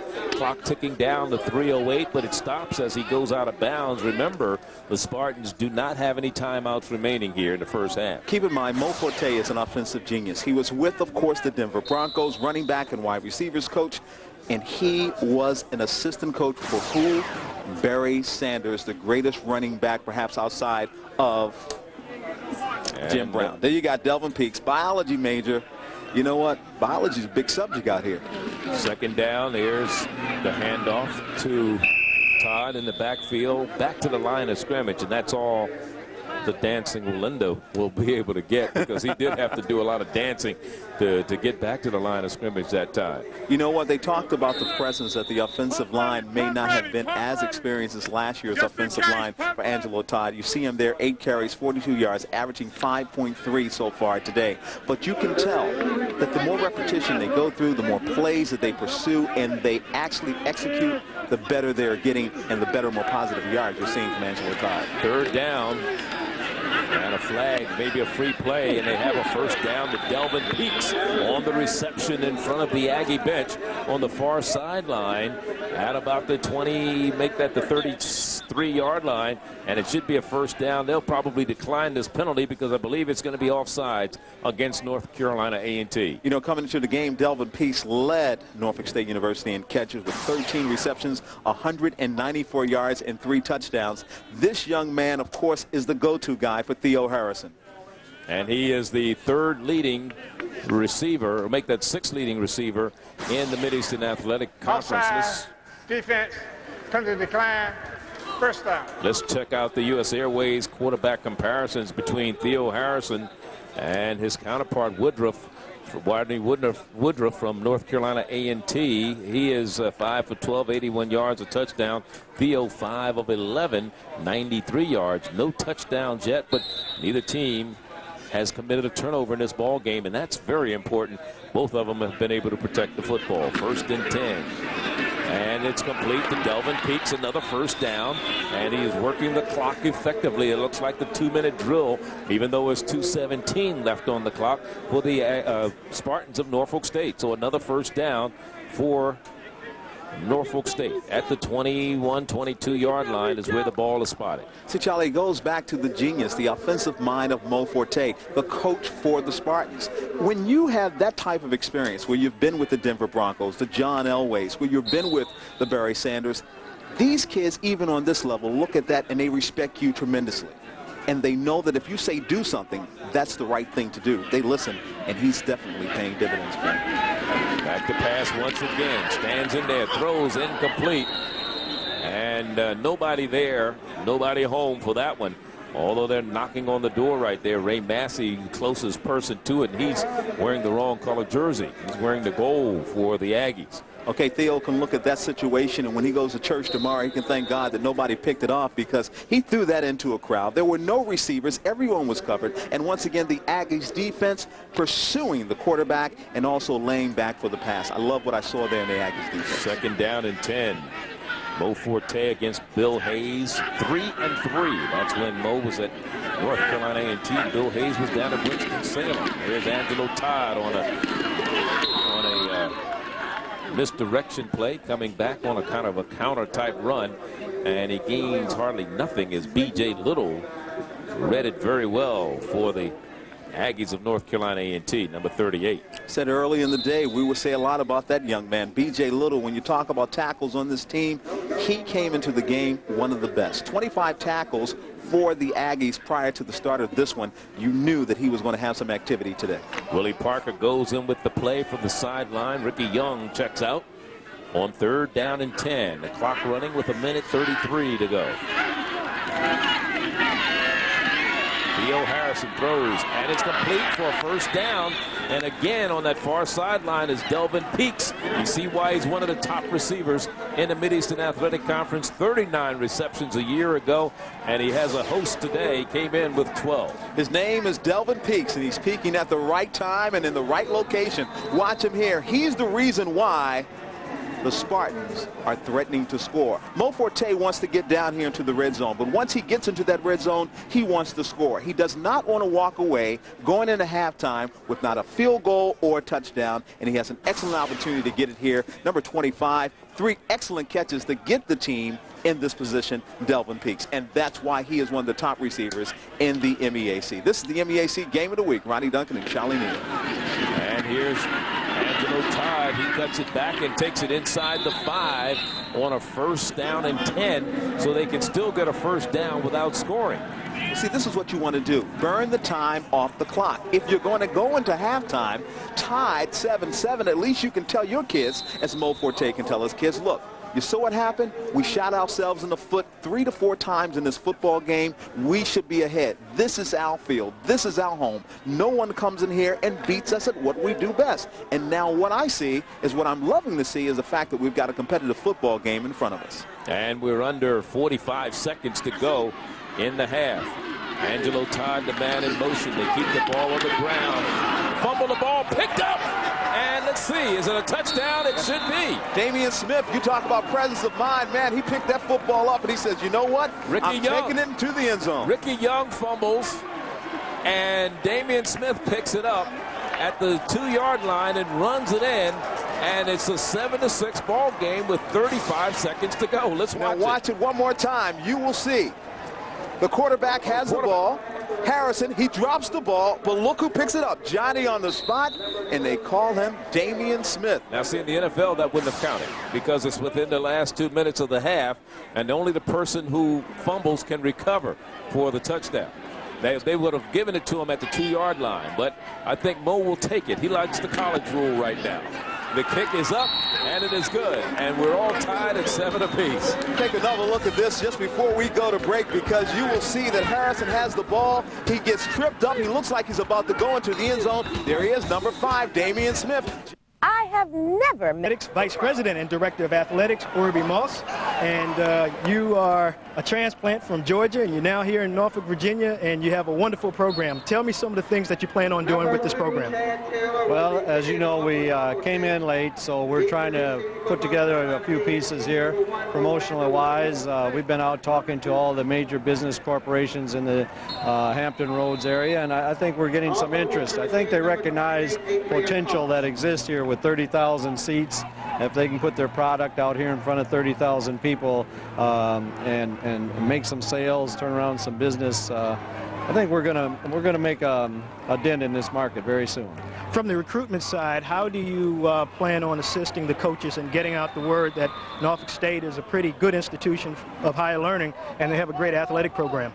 Well, I think this mere fact that we're on TV today is what it's all about. We've just got to get the exposure out there. Norfolk State has a proud tradition of winning. These people that are sitting in the stands, I'm glad to see they've come out again today, even though we don't have a great record. But we just get out there and just keep talking and get the coaches out there recruiting. We're going to turn it around. It's going to take a couple years because the football program's down. Okay. I wanted to talk a little bit just about going back to the promotion end. Are you going national, or are you trying to stick with local promotion and garnering the support of the local community? Both ways, nationally with McDonald's, with some of the banks in the area, but locally also with some of the business and the signs that you see around the stadium. I'm sure you're elated now that the score is 7-7. Right, going in before halftime, that's a big boost. Best of luck to you. Thank you. Back to you, Charlie. All right, thank you, Greg and Orby Moss. Congratulations. He was also a former AD with Mo Forte down at North Carolina A&T, and Ramondo North on that end around just picked up a first down for the Aggies of North Carolina A&T. Copeland on the stop. Let's look at the National Car Rental scoring drive. That last play, 10 plays. They covered 83 yards, used up 5, 56 off the clock. And Damian Smith recovers the fumble by the quarterback. It takes it into the end zone. Like I said, good thing that's the college rule, because if it had been the NFL, he wouldn't have been able to advance it. But they still had the ball in great field position. You know, a lot of coaches talk about it on any level of football, to be alert at all times and to be always looking at the football. And that's exactly what Damian did at that time. He was able to get his hands on the football and put Norfolk State back in this football. Woodruff back to pass. He's going to throw it long. Here's Ramondo North. And there's a battle down there between both of them. He wanted a flag. He was pushing off just as much as the defender on the play, Jamal Hampton. We got a chance to see that 4.4 speed by Ramondo North, because I tell you what, that looked to be almost that type of a contact play. I mean, I want to see this again one more time. Let's take a look at it, because you can see Woodruff goes back for the pass, gets excellent protection, but the man trying to run everybody off the football field, Ramondo North. Watch the end of it. Oh, man, that was a little face mask. You can see it right here. Both of them going for the ball. The defender looks around. Jamal Hampton may have gotten away with one. Could have been a flag thrown on that play. Second down. And again, Woodruff is going to air it out. And again, he's going for the same person. And again, good job by Jamal Hampton, who will not let him get inside. He turned his head and kept his body between the receiver and the ball. You know, you got to like it. Two afterburners going after one another. As a matter of fact, you got number 1, Ramondo North. Then you've got number 8, Jamal Hampton. They're going after each other. They're saying, man, you can't outrun me. I can cover you. Cover one, cover one, cover one. I got you. I'm with you. You can't outrun me. And it's right there. I'm a bad man. Jamal Hampton, a sophomore out of Birmingham, Alabama. They've been trying to pick on him a little bit, and their Aggies are going to call a timeout now. They still have 2 left after this, and it's 9 seconds is the time remaining on the game clock right now, and it's tied at 7 apiece. Excuse me, Charlie. You know, you don't have to be a good physical player to be a good defensive back. You have to be able to cover. And that's exactly what we saw there in Jamal Hampton. He was able to cover, stay with the receiver, and create enough confusion. And, hey, we got you on TV. Don't worry. We're going to see you at halftime. Hi, Mom. My mom is saying hi back to you. You know, they always say hi, Mom. They never say hi, Dad. I know. The Spartan Marching Legion band, and, of course, the young ladies who also make up part of that I'm just band saying hi at halftime. I don't have, they don't have to say hi, Mom. Hi. How are you?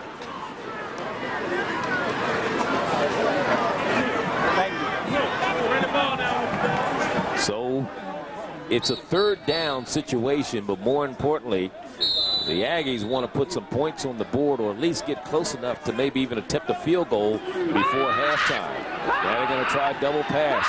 And now they decide to throw it up, a little Hail Mary, and it's incomplete.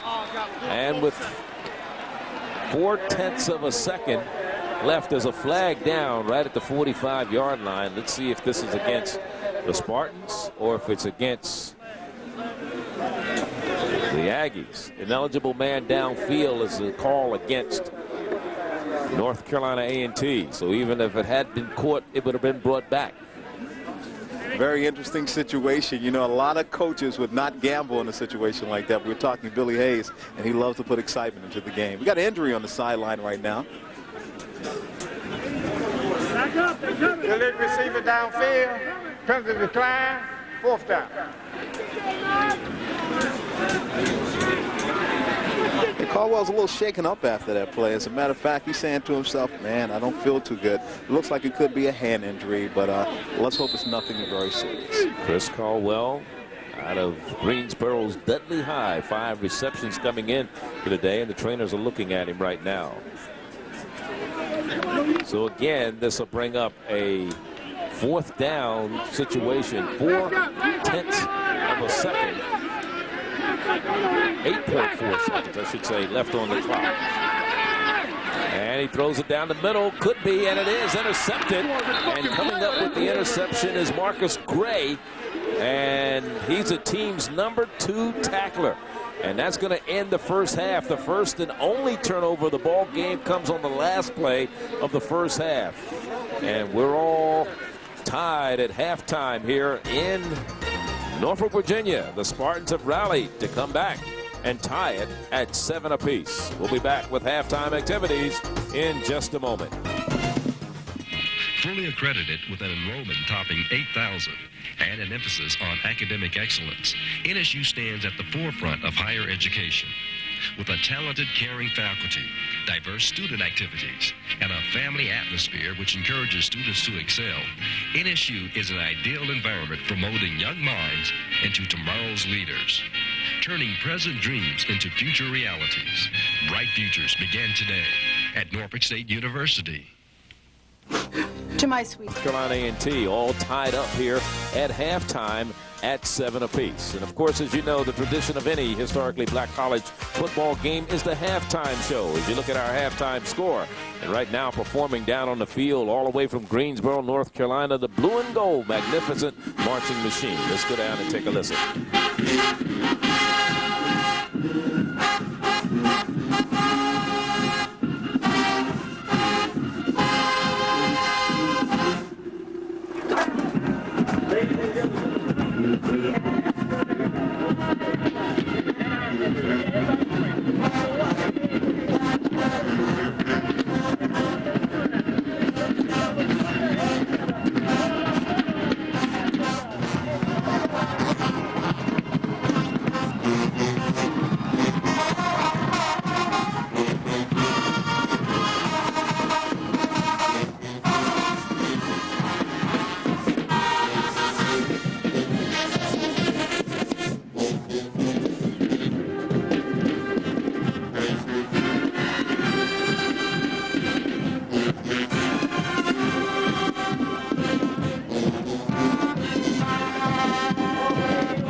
Seven to 7 is our halftime score. Norfolk State and the Aggies of North Carolina A&T, and they're all tied at 7 apiece.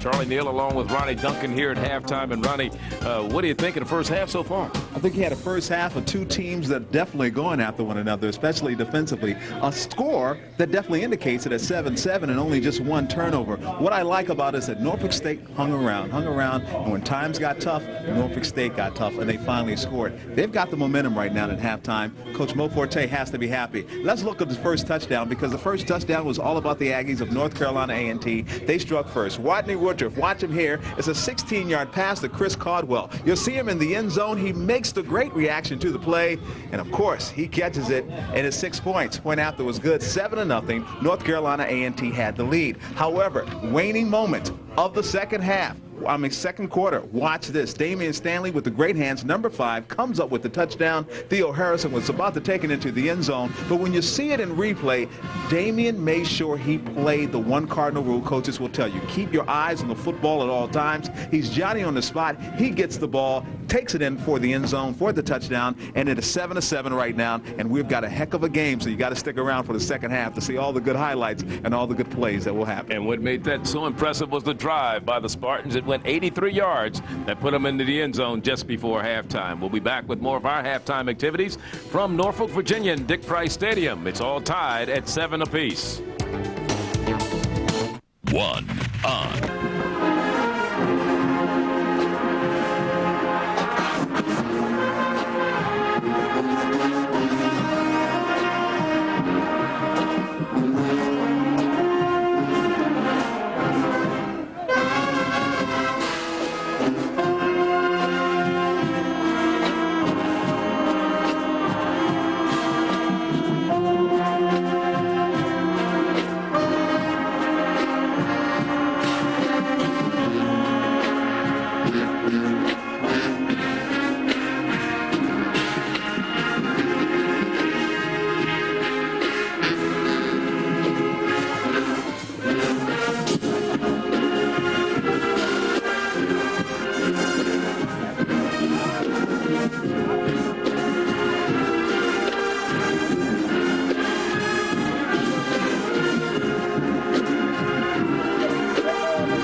We're all tied at 7 apiece. The Aggies and the Spartans of Norfolk State. Charlie Neal along with Ron.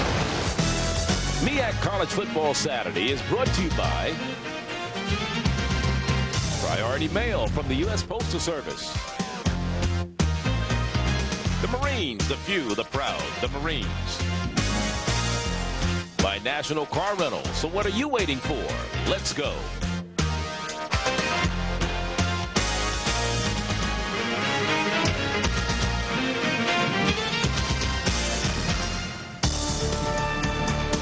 It's all tied at 7 apiece here at Dick Price Stadium, Norfolk, Virginia. College Football Saturday, MEAC style, coming to you from Norfolk, Virginia today. Charlie Neal along with Ronnie Duncan, Greg Willis down on the sideline, and second half getting ready to get underway. In case you just joined us, the Norfolk State Spartans found themselves down 7-0 on a Woodruff 16-yard pass to Caldwell that capped the 27-yard drive for the Spartans. They came with 5:13 left in the first quarter.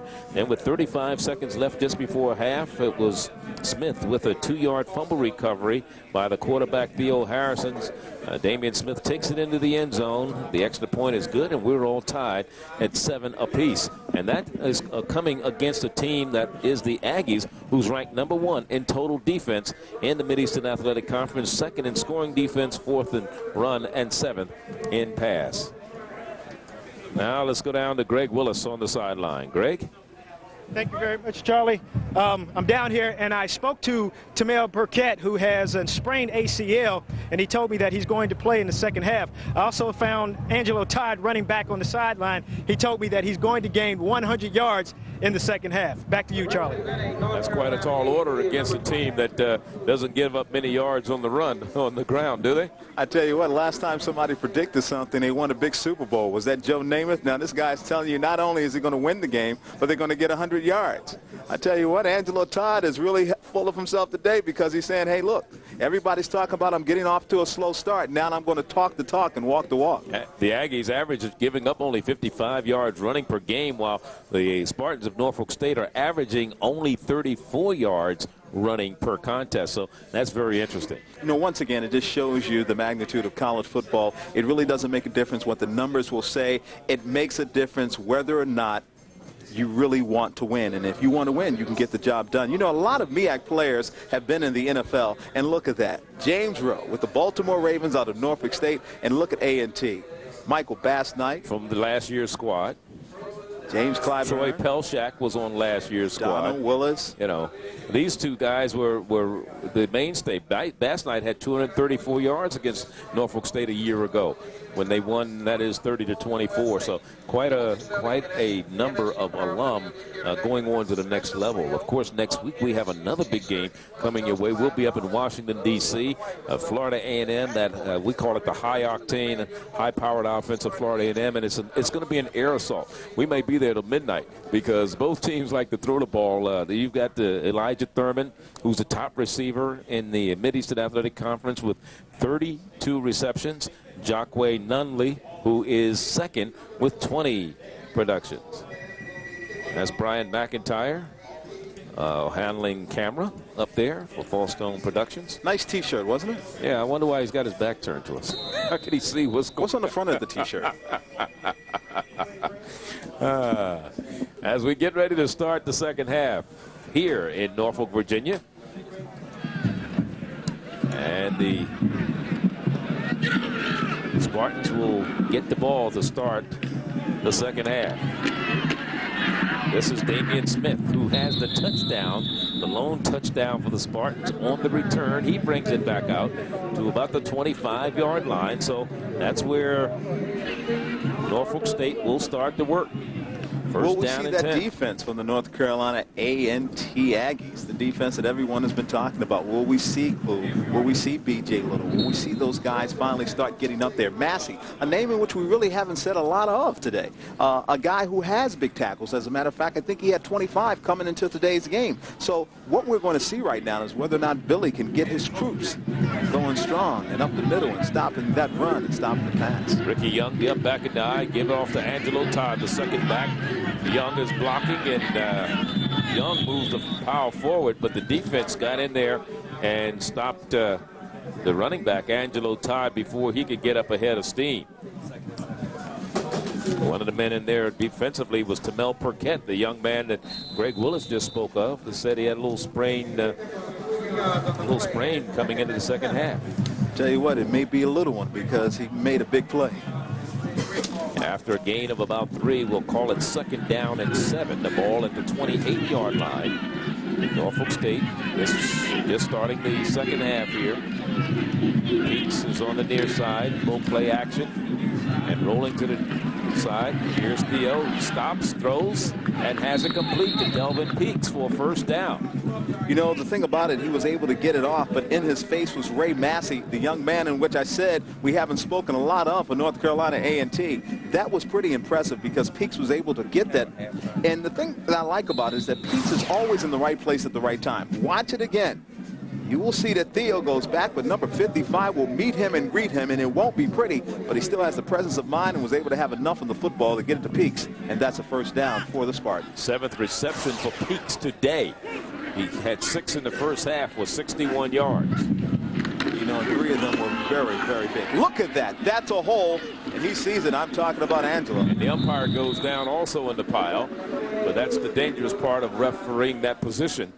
But a good run by Angelo Todd, who gets it out to midfield. So a gain of about 5 on the play. Angelo Todd, number 22, took some time to make this play happen. This is a lot on his own. You know, when you see him sometimes, you know, he doesn't have, of course, the huger size, and Barry Sanders is not a huge guy, but being small like that, he can remind you a little of Barry because he's able to make you miss, especially when he wiggles and jiggles for more. He has about 50 yards in the contest, 43 in the first half in the Musk direction. Ricky Young, and he's just bowling over people down inside the 35 to about the 33-yard line goes Ricky Young. Young, the big fellow out of Hopewell, Virginia, Hopewell High, had only had 1 rushing attempt coming into today's game, but he's making the most out of it today. Ricky Young has a couple of attempts today. Once again, the offensive line able to hold off, of course, the defense in the pursuit, and Ricky Young looking like a bus. I tell you, man. The bus from Pittsburgh. Huh? You read it. Jerome Bettis. Play action this time, throws, and it's complete. And it's Delvin Peaks with his 8th reception of the day. He's having an All-American afternoon, Delvin Peaks. And it's not like he's not being, it's not like he is not out there by himself. The defenders are up on this kid, but he is finding a way to get open. And he's made some great zone or the man-to-man. And he's made some great catches. A couple passes were just a little high, but he's leaped in the air for them. But this one was right on the money. And they were playing the prevent defense. He made sure he saw the soft spot in the zone, was able to hold on for the reception, and another first down. First down and 10 at the 14-yard line of North Carolina A&T. Here's Angelo Todd, and Todd is down inside the 10. And they may have lost the ball. It may be a turnover for Norfolk State, and it looks like the Aggies have come up with the football. Wow, they just took the ball away from him. Who's down there at the bottom of that pile? It looks like, I can't tell right now who's at the bottom of the pile for the Aggies of North Carolina A&T, but they just took the ball away. Watch it. The blitz was on. However, you can see that Angelo Todd loses the ball. As a matter of fact, that was a beautiful strip. Coming up with the ball was a big fella, number 71, coming up with it for the Aggies of North Carolina A&T, and that was Talbot Smith. So the first turnover by the Spartans could be costly in this particular game as they drive from their own 25 to the Aggie 9 before fumbling the ball away here in the 3rd quarter.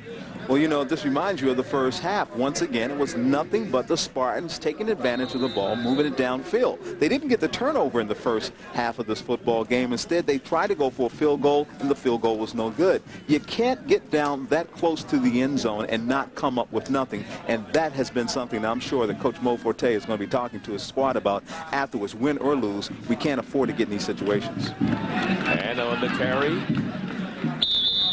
the Aggies keep the ball on the ground. They get close and do get the first down out across the 19 to the 20-yard line. Adrian Parks with the carry for the Aggies and the first down for North Carolina A&T. It's all tied at 7 apiece here in Norfolk, Virginia. Charlie Neal along with Ronnie Duncan, Greg Willis. And here we go again, keeping the ball on the ground with Adrian Parks.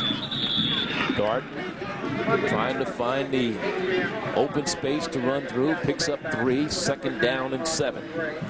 The Aggies have a multiple running game. They have a lot of different guys they can go to. They can go to Parks. Woodruff, of course, has showed you and many times that he can run the football. See Parks here? There's a lot of movement there, a lot of life in those legs. And he's able to pick up some positive yards for the Aggies. Each coach in this game was voted MEAC Coach of the Year once since they've been in the conference. Mo Forte when he was at North Carolina A&T, and of course Bill Hayes who was the coach of the year in 1991. Mo Forte won it in 1986. And that carry that time by Eric Farmer.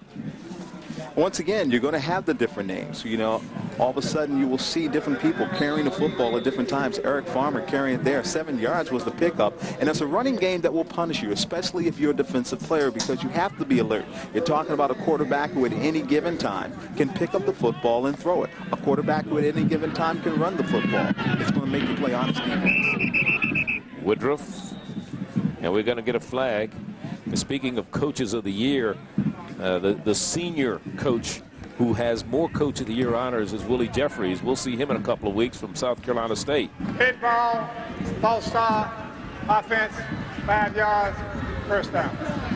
Bill Davis, who was at South Carolina State while Coach Jeffries was up at Howard University, won it twice. Billy Joe down at Florida A&M has won it 2 times.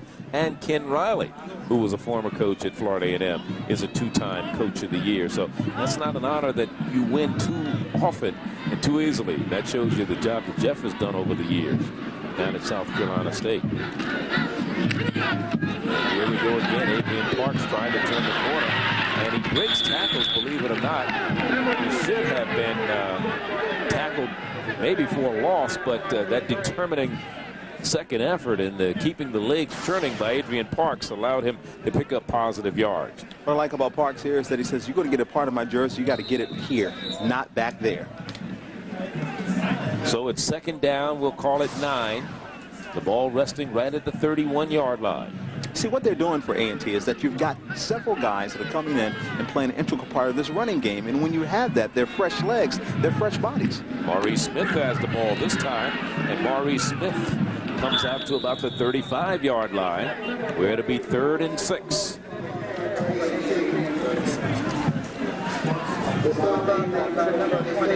Adrian Parks, Maurice Smith, Eric Farmer, just 3 names in which we've mentioned in the last 4 or 5 series of plays for the Aggies of North Carolina A&T. And any time when you're putting that type of pressure on the defense and you're changing up with personnel that much and you're effective, then the defense is getting tired. You're getting an opportunity to go on the sidelines and get some rest.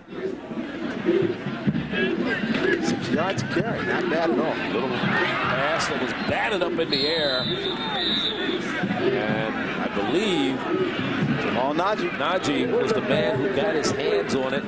The true freshman out of Binghamton, New Jersey, right outside of Atlantic City. You know, he leads, of course, the MEAC with 9 sacks. You see him there. He's very athletic. They say he's not a pretty bad basketball player, even though he's not going to be playing for the Spartans, but he's 6'5" and well over 200+ pounds. You know he is an athlete. With 9 sacks, he wants to get to the quarterback as well. Talking about basketball, they have a new basketball coach, Will Jones, who spent many years at the University of District of Columbia. And Delvin Peaks will let it die inside the 20 at about the 17. So that's where the Spartans will go to work when we come back here. You're watching MEAC Football Saturday. All tied at 7 apiece. It has evolved from my years from then.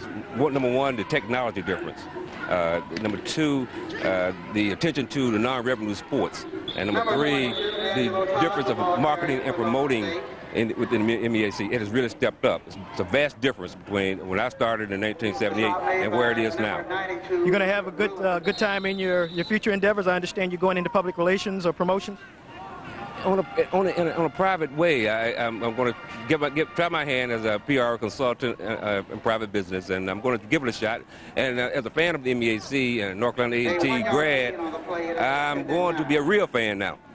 I can understand that. No, you'll be a spectator now. Although I wonder how one could give up one of the best jobs in the industry, and you have the best seats in the house. Best of luck to you, and we look forward to seeing you in the future. Thank you so much, Greg.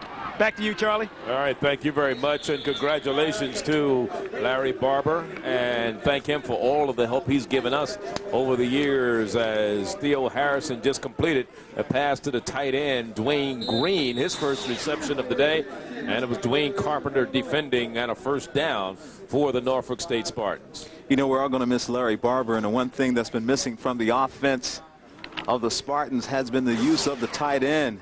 And when you're big as this guy, you know you've got to catch the ball. Excellent blocker, by the way, and he's one of the reasons why the offensive line is coming together for the Spartans. From Dunbar High in Baltimore, Maryland, here comes Angelo Todd now trying to turn the corner, and he runs out of real estate, has to go out of bounds and loses about a yard on the play. You know, one thing I've seen that the Aggies are doing in this game in reference to defense right now on Todd is simply this. They're trying to see if they can strip the ball from them. They were effective in doing so. He's a little guy. When you're a little guy, sometimes the big guys try to take advantage of you. He's a speed demon, but sometimes he tries to get a little bit too physical on the inside. 14 carries, 64 yards, 4.5. Once again, our staff in the truck doing an excellent job keeping us up to date on the MEAC Game of the Week right here on this station. And we have a player down for the Spartans of Norfolk State. I believe it's LaShawn Mack. There it is, LaShawn Mack, out of Moncks Corner, South Carolina, who moved over from guard to tackle this year. 6'4" junior, 290 pounds, having a little hitch in his get-along there on the left foot, but looks like he's going to be okay. He's going out on his own power. So LaShawn Mack, who's done a pretty good job on that left side of the line, he'll be replaced. He's being replaced in the lineup. He's a big fella, 6'4", 290, out of Fort Washington, Maryland. You know, when you see so many kids from the MEAC that are not from, say, for instance, Norfolk, and they play for Norfolk State, are not, say, for instance, from Greensboro in North Carolina, but maybe they're from New York, maybe they're from Ohio. That just tells you about this conference, how they're able to recruit all across the country. I think it's been a remarkable job for Norfolk State because when they hired Coach Forte, it was 2 weeks after the signing period. So basically, he had no time to recruit, no time to get anyone that he wanted to get personally for this job, and they're working on some great relationships to get a lot of local players to come back to the school. Marvin Parker replaces it, and that pass is complete out of the backfield to Angelo Todd, who gets about 8 yards and runs, I'll make it 7 on the play. It'll be second down or third down and 3. Third and about 3. The ball outside the 40 at about the 42-yard line. Now they come back with their wide receiver type of offense, or passing type offense, is Charles Burnett checks back into the lineup. He'll split to the top of your screen wearing number 80. At the bottom, Delvin Peaks, who's had an all-star day today. And the quarterback just stood in there too long, and we're going to get the 3rd sack of the day. And B.J. Little led the charge defensively for the Aggies to pick up the sack, their 3rd sack of the afternoon. Charlie, it's not a smart decision to go ahead and take the sack like that, especially when you're in all kinds of trouble and you recognize that the defense is swarming on you. That's when you throw away the football. And if I have any problem with Theo right now, this is the second time I've seen this during the game. It was quite obvious he had no place to go, and nothing but the yellow jerseys were around him. But he did have a place to go. He missed Delvin Peaks standing right at the first down marker. So it's going to bring up a 4th down punting situation from Nuora. And he gets a high, not a long punt, but it may take a bounce. And it does. It rolls inside the 30. So Nuora gets the Norfolk State bounce, and it becomes a 40-yard punt. And we'll be back. It's all tied at 7 apiece here in Norfolk. A&T started playing football in 1924, but they started their series against Norfolk State in 1962, won 16 straight until that was snapped back in 1978.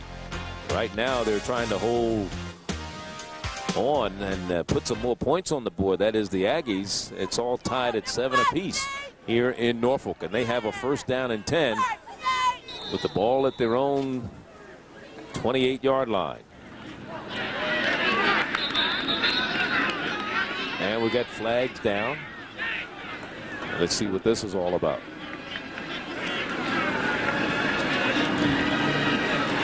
Had a number of penalties here in the first half.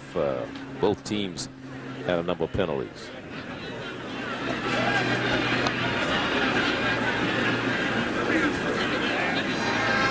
Dead ball, outside, defense, 5 yards, 1st down. So it was offsides against the Spartans of Norfolk State, so it'll be 1st and 5 after the 5-yard penalty. Almost offsides again. Now we have an offensive lineman move this time. This time of the offensive linemen for the Aggies decided he would move prematurely. That was Travis Britt.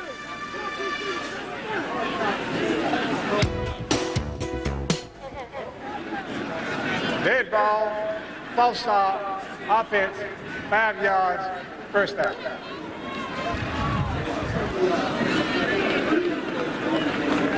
Penalty's going to be a problem for both teams today. And both teams have got to get out of that situation. First down and 10.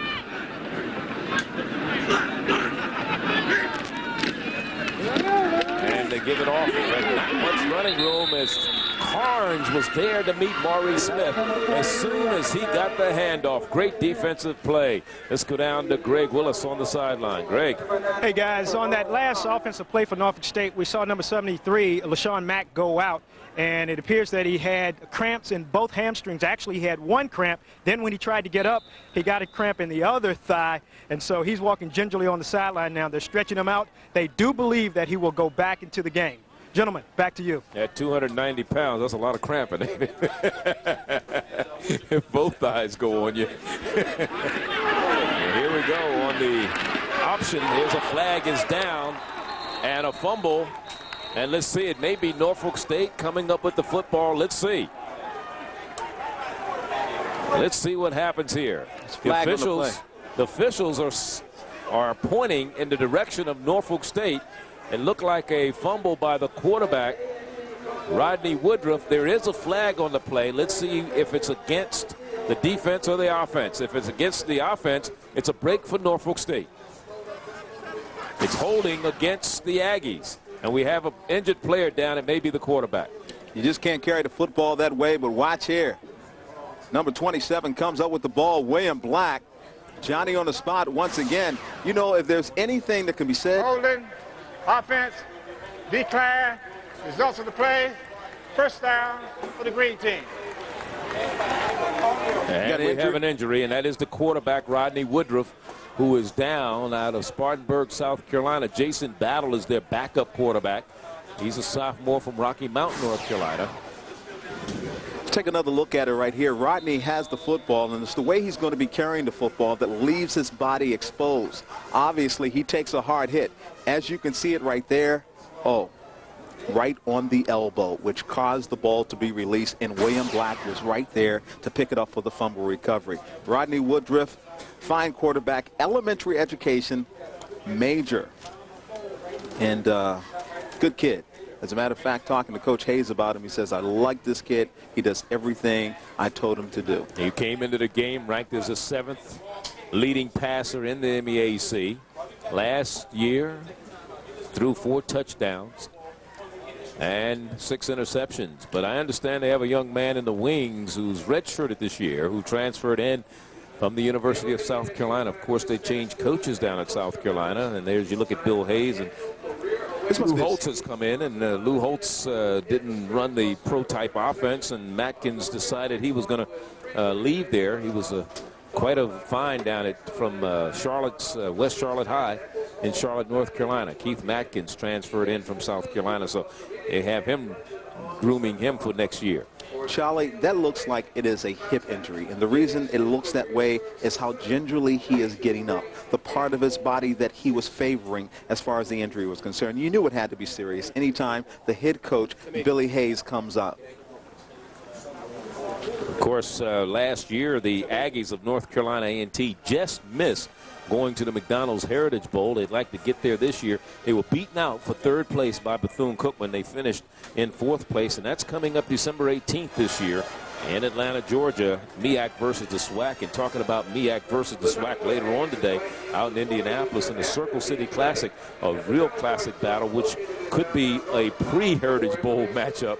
It's Hampton University from the MEAC versus going against Southern University from the SWAC. Both teams go into that game undefeated, 4-0, and that should be a whale of a ball game. That's later on today. That'll be taking place out in Indianapolis, Indiana. When you look at the 1AA poll and you look at schools from around the nation. Tennessee State, a historically black institution from the Ohio Valley Conference, is ranked 7th. Hampton from the MEAC is 8th. Southern University is 9th. So it's 8 going against 9 today in Indianapolis. Florida A&M is ranked 17th in the 1AA poll. Jackson State from the SWAC is ranked 20th.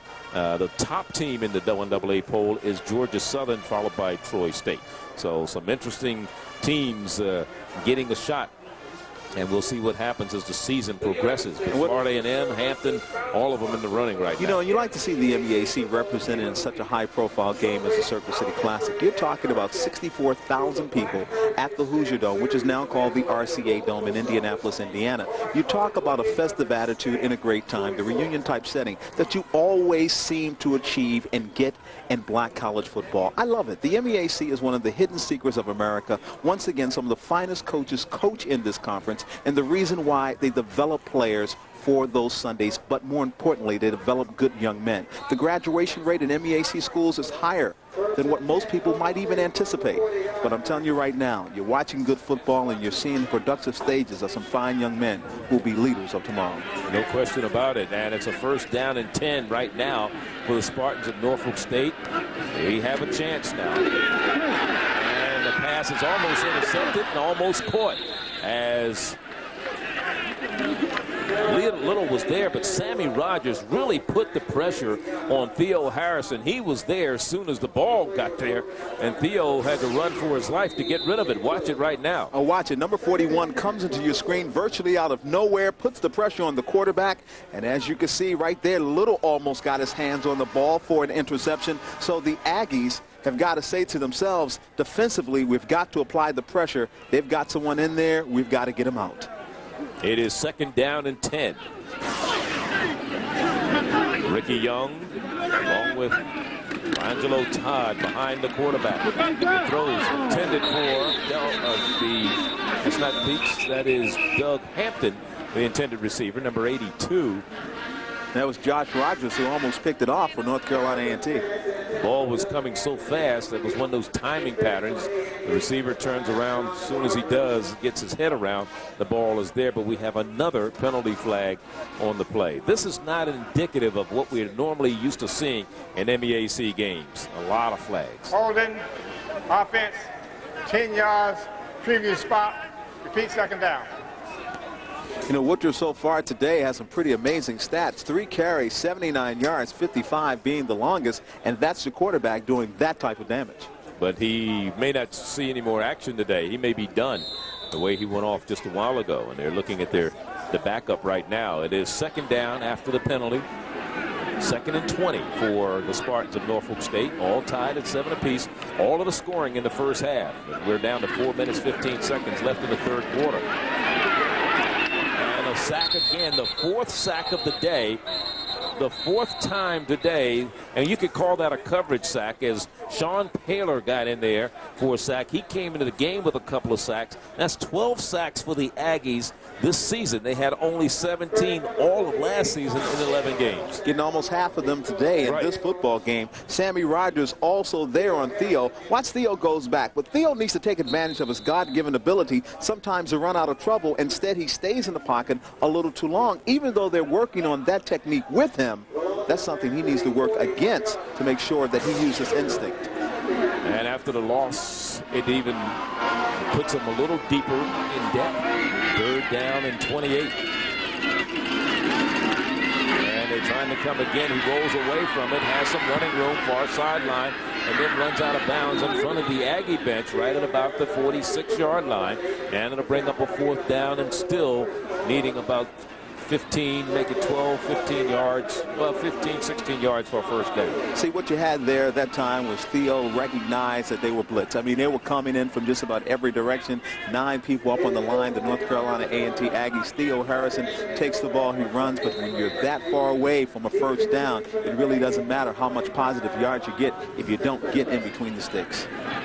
Both teams have turned the ball over here in the 2nd half. The one most costly was to the Spartans, who fumbled at the Aggie 9 as they were driving in the first possession of the 2nd half. This one's partially blocked by one of the up men, and it goes out of bounds. Once again, it was a bad snap. a bad snap that really allowed that to happen, and it shouldn't have. 10-yard punt, and that puts the Aggies in good field position. They have a new quarterback coming in. We'll be back to see who it is in a moment. Norfolk State sideline, that's Rayford Petty right there. He is the defensive coordinator. On the other side, Bill Hayes, 13th coach at the Greensboro campus in Greensboro, North Carolina. Only 2 losing seasons ever in his 12-year history, and that was his first 2 years, 88 and 89. Prior to that, he was at Winston-Salem in the CIAA for 12 years. And we got a whole bunch of movement again and more flags coming up. And I made a statement earlier, Ronnie, about not indicative of seeing a lot of penalty flags fall in the MEAC because the officiating has improved so much, but you still have to have discipline among the teams because the type of penalties we're seeing. Listen. Illegal procedure, offense, 5 yards, first down. Those are the type of penalties we're seeing. Those illegal procedure, people moving too soon. That's a lack of discipline on the part of the players, both on the offensive and defensive side of the ball. Well, Jason Battle is your quarterback right now, and it's a situation where the young man is on the sideline. It is very hard to prepare yourself to come off the bench and recognize yourself as the starter and the go-to guy as quarterback. Eric Farmer gets the handoff. They're playing it safe. New quarterback in the lineup. Let him get him a couple snaps under it. Get the butterflies away from him and let him then decide to put the ball in the air. But again, Matt Armstrong was there on the stop defensively, and a gain of 1 on the play for Eric Farmer. It's a tough situation anytime when you're Eric Farmer. I mean, it's a tough situation when you're any kid who's coming into the football game, such as Jason Battle, who's the quarterback. The game is tied 7-7. You're eager to want to show your stuff, but you have to have enough presence of mind to recognize, take your time. It will come to you. Don't rush it, and it will just simply come. Adrian Park, second back in the eye on 2nd down and 9. And it's a passing situation. They flip it out in the flat, and it's Adrian Parks tried to make a move, but he did not get around Leon Grove out of East Orange, New Jersey. Leon Grove read that play very well. As a matter of fact, what I liked about it is that when Battle went back, it looked like he was about to drop back, saw the man off on the flat, was able to produce the pass there. The defender got into the face, and Leon Grove says, it's time for me to make sure you go no further than this. Third about 7. Take it. At the 45-yard line for the Aggies, and now the quarterback wants to use a timeout. Jason Battle, with the game clock winding down, decides he wants to make sure before he snaps the ball that he has everything in order. So he'll go over and talk things over with Bill Hayes and J. Allen Gerber, who is the offensive coordinator for the Aggies of North Carolina A&T. Now, the Sheraton Norfolk Waterside Hotel has teamed up with Broadway at Chrysler Hall for their star-packed season of entertainment. Packages include an overnight guest room, 2 performance tickets, parking, round-trip shuttle transportation, and a MacArthur Center passport to style, which are now being offered for rent. Ragtime, Riverdance, Sunset Boulevard, Disney's Beauty and the Beast, and Buddy, the Buddy Holly story. All you have to do is call 757-622-6664 or 800-325-3535 to reserve your fun-filled experience now. From the Sheraton Norfolk Waterside, and a beautiful day here in Norfolk, Virginia. Temperature almost perfect, 7, not too hot, and 70, upper 70s. Cheerleaders enjoying the sunshine. In December, they will have their coats on when that wind comes off the Chesapeake. You got that right, my brother. It is 3rd down. We'll call it 6 for the Aggies after the timeout. And here's a role play action. Actually, they tried to do a little Boomerooski where it looked like he was going to just roll out to the right and just handed it off to Eric Farmer, but the defense was not fooled by it. Norfolk State read it all the way, and they actually lose yards all the way back to the 40-yard line. So to bring up a punting situation, they started at their own 42. They're going to punt from their own 40. So they lost 2 yards on that drive. Wasn't a good confidence builder, that series of plays for the young quarterback, Jason Battle. And here's another punt, this time by Anthony Moore. And it drops right at about the 20-yard line. No return. after the 40-yard punt. Let's take a look at some other games that are happening around the MEAC today. Of course, we know about the big game we talked about in Indianapolis, Bethune-Cookman, Delaware State. That should be a good one up in Dover, while South Carolina State is at the Citadel. Morgan State is hosting Florida A&M down in up in Baltimore, Maryland. Hampton University in Indianapolis against Southern University, and in the area, another in-state game, Virginia Tech against Virginia. Howard University and the MEAC has this weekend off. They'll host Florida A&M a week from today. We'll be there for that one. First down and 10. And Angelo Todd. Not much running room again for him. On the far side, back to the line of scrimmage. Maybe a yard on the play, and that is it. Timothy Blow was right there, number 87. Pretty impressive tackle to be able to get to the backfield the way he did. And we're going to take a timeout. That's the end of the third quarter here. 15 minutes of football, and we're still tied at 7 apiece. We'll be back. As we get ready to start the fourth and final quarter here from Dick Price Stadium. Let's go down to Greg Willis for an update on an injury report. Greg? Thank you, Charlie. I went over to the North Carolina A&T side, and according to the athletic trainer over there, Rodney Woodruff is out with a hip pointer. He is probable for the remainder of the game, but it looks pretty serious. They've taken off his shirt and his pads, so we don't know if we're going to see him back in during this game. Back to you guys. I can tell you won't. Not if he has a hip pointer in this one. You called it, Ronnie. Yeah, you could even tell just the way he got up gingerly that was an injury to the hip somewhere in that area. Unfortunately, we just hope that he's able to play another game sometime soon. This one goes off the hands of Delvin Peaks, who was trying for his 9th reception of the day. He just could not hold on to it. Would have been good for a first down.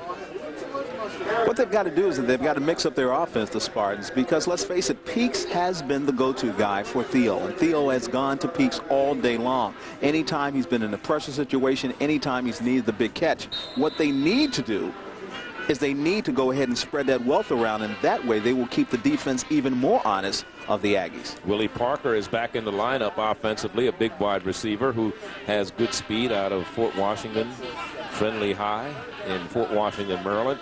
And they've gone to the tight end Dwayne Green one time, so you can't forget the tight ends. Even though they do a good job blocking, you have to include them in the passing game also. There's a pass. And there's Willie Parker he intended it for. That's right. But he threw it a little bit too soon. Willie hadn't got his head around and wasn't ready for it. And Josh Rogers was glad of that because he was about 3 yards off of it. I think there was more a case where Willie did not time his route perfectly, and that's when you run a very disciplined route. You'll see number 3, he will come into your picture. Theo goes back to pass. Theo Harrison is looking for his man. He sees his man wide open, but he doesn't turn on a dime. And anytime you have an opportunity to get in on the zone, as Willie had, he has to make sure he runs a disciplined route. That should have been a catch. Fourth punt of the second half for Mora. And not a bad one off the side of his foot. And it kind of dies at about the 47, 48-yard line. So the Aggies, after a 28-yard punt by Mora, who came in with a 33-yard average, will get the ball on the Norfolk State start of the 50-yard line when we come back. We're in the fourth quarter, and it's all tied at 7 apiece.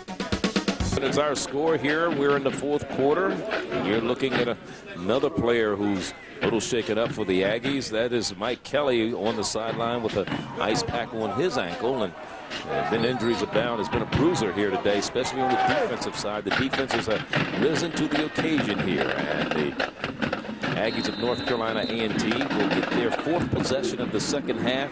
2 have ended with a punt. They turned the ball over once on a fumble. It is first down and 10 at the 47 of the Spartans. And the pitch back that looked like a reverse. Here's North trying to turn the corner. Ramondo North has run out of bounds on the near sideline. Great defensive play over there by Marcus Gray. Marcus Gray wouldn't allow him to turn the corner. Rode him out of bounds. Gray out of Winston-Salem, North Carolina. He's a freshman. Marcus Gray showed tremendous speed. Number 9 is able to go ahead and watch this. You talk about the reverse. It looks like it's going to be for positive yardage. You see it there. Ramondo North looking for the positive yardage. He's one of the fastest guys out there on the football field, but that is good pursuit of the offense. It's an 8-yard gain, though, on the play. Quarterback is Jason Battle for the Aggies. Wyatt Woodruff went out with a hip pointer, and they keep the ball on the ground with Maurice Smith, and it was Carnell Pearson out of Queens, New York, the junior, who came up and filled the hole, and it's going to be very close, maybe short of the first down. We'll see. They may measure. Carnell Pearson was all over the football that time, read the play perfectly. He was in excellent position. Watch him here. Coming from the linebacker position, you have to come into my hands. I will stop you, and I will get help. And there the Spartans defense comes alive. Spartans defense has played, although inconsistent today, very well, especially when they've had an opportunity to pursue the offense. 3rd down and 1 is the situation right now for the Aggies.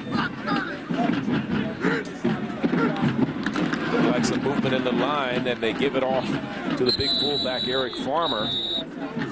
And we do have a flag down. I believe maybe Norfolk State had jumped a little prematurely. I think that was Carlos Williams jumping a little bit prematurely, number 94. Offsides is the preliminary indication against Norfolk State. So regardless, Eric Farmer had the first down. Defense, 5 yards, first down. So they're going to take the penalty. A lot of penalties in this game, 17 between the two teams. The Aggies have 105 yards in penalties today. Norfolk State 80. Norfolk State came into the game averaging 51 yards in penalties, while the Aggies were averaging 88, so they're well over their per-game averages in penalties. And again, they keep the ball on the ground. Maurice Smith working the left side this time. And he gains about 4 yards, maybe 5 on the play. Make it 4, and they'll make it 2nd down and 6. The offense of the A&T Aggies is designed to hurt you. It's an offense that is going to keep you honest defensively because they can do so many things well. This is an opportunity for Billy Hayes to look at his young quarterback who is now into the football game and say, son, take your time, relax, and just play your game. The game will come to you. And that's what he has to say to Jason Battle right now, because Jason Battle sees himself as the guy who can pull it out. He can put himself down in North Carolina A&T. On the option, he keeps it, cuts it back in the middle, and he is down inside the 25 to about the 24, close to another first down, maybe about a half a yard shy. Coming in, he'd only thrown one pass, and he was completed that one for 27 yards. So, you know, what action he's seen, he's been pretty effective. You know, the game changes from the high school level onto the college level. The players are bigger and faster. Everyone was an all-everything on their own little high school campus. So you have to have that type of attitude, but you have to have the composure to say to yourself, I'm going to be relaxed. I belong in this league. I belong in this game. I can get the job done. Battle on 3rd down, gives it off to the left side, and I don't believe Maurice Smith gained anything. He may have lost a half a yard or so. Back to the 25-yard line. Leon Grove, the first man to meet him, and Leon giving up some weight there, about 40 pounds to Maurice Smith, but had enough to push him all the way back. It's all technique and positioning on the tackle, and that's exactly what Grove was able to do. So to bring up a 4th down situation, 4th and 2. And let's see what Billy Hayes does in this particular situation. He has not called a timeout. Game clock is, or play clock is winding down to 15 seconds. Now he decides to call a timeout to see what kind of strategy he's going to come up with. Do we go for the field goal in this situation, or do we go for the first down on 4th and 2 to keep the drive alive? We'll find out when we return to MEAC College Football Saturday, where it's all tied at 7 apiece. I kept hearing myself talk to myself there for a minute. Anyway, it's all tied at 7 apiece here at Dick Price Stadium in Norfolk, Virginia, between the Spartans of Norfolk State and the Aggies of North Carolina A&T. I understand an interesting game going on up in Dover, Delaware, between Bethune-Cookman and Delaware State, where Del State, who beat Norfolk its last time out to snap a 19-game losing streak, is getting good to them. Right now, they're leading in the 2nd quarter. They're leading Bethune-Cookman. There's some stinging going on up in Dover, huh? Yes, it is. And they went for it on 4th down. And not only are they going to get the first down, they're going to get the touchdown on a 25-yard run by Maurice Smith. Not only did they go for the first down on 4th and 2, they get the whole ball of wax. TD. Wow, you talk about up the middle, you talk about excellent protection and bringing the hole open for the offensive line. Mo Smith got Mo better, and he just put Mo Forte in a crying stage. Watch him here. Number 43. Big guy. Who's going to stop? Nobody's going to stop me. I'm the baddest man on the planet right now because I'm high stepping into the end zone. Number 43, Mo, with most scores for the A&T Aggies. I'm talking about Maurice Smith. And on for the point after, Darren Dawkins. He's perfect so far today, making 2 of 2. And it's a 14-7 A&T lead here. And it comes here in the 4th quarter with 10:45 to go. Here's the 8th leading rusher in the conference with his 2nd rushing touchdown of the year. Look at this from behind. You will see a tremendous hole being opened by the offensive line. You see that big gap? You see the end zone? That's exactly what Mo said. He says, man, the end zone is all mine. 43, can you agree? In the end zone, all alone, that's Maurice Smith. And you know what's more ironic about that? The defense more or less helped set that up because they got the ball in very good field position after only a short punt by the Norfolk State Spartans. And we look at the National Car Rental scoring drive. It was a 47-yard drive. They used 6 plays, 3 minutes and 10 seconds off the clock, and a 25-yard run by Maurice Smith that put them into the end zone. And that was a 4th and 2 play. That's what made it even more ironic. Coach Billy Hayes called a timeout, brought his troops over to the sideline, discussed what strategy he wanted to pursue, because everybody's saying, well, does he go for the the field goal in this situation, or does he go for the first down? Well, not only did he get the first down, but he got 7 points that he was able to put on the scoreboard. So that's the most important thing in that particular situation. Now you got to see exactly how the Spartans will respond to getting scored upon the way they did. A 25-yard run by Mo Smith, and I'll tell you what, that was just pretty to watch in slow motion. And once again, we have got to go ahead and tip our hats to the crew downstairs, doing an excellent job, giving you that touchdown from a great angle. That's basically the same thing that Mo Smith was able to see, and when he saw such a big opening on that play, he knew the end zone was all his.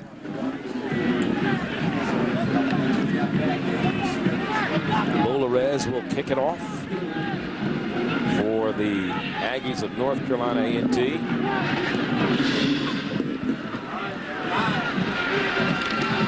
This one goes out of bounds, so Damian Smith doesn't get a chance to return it.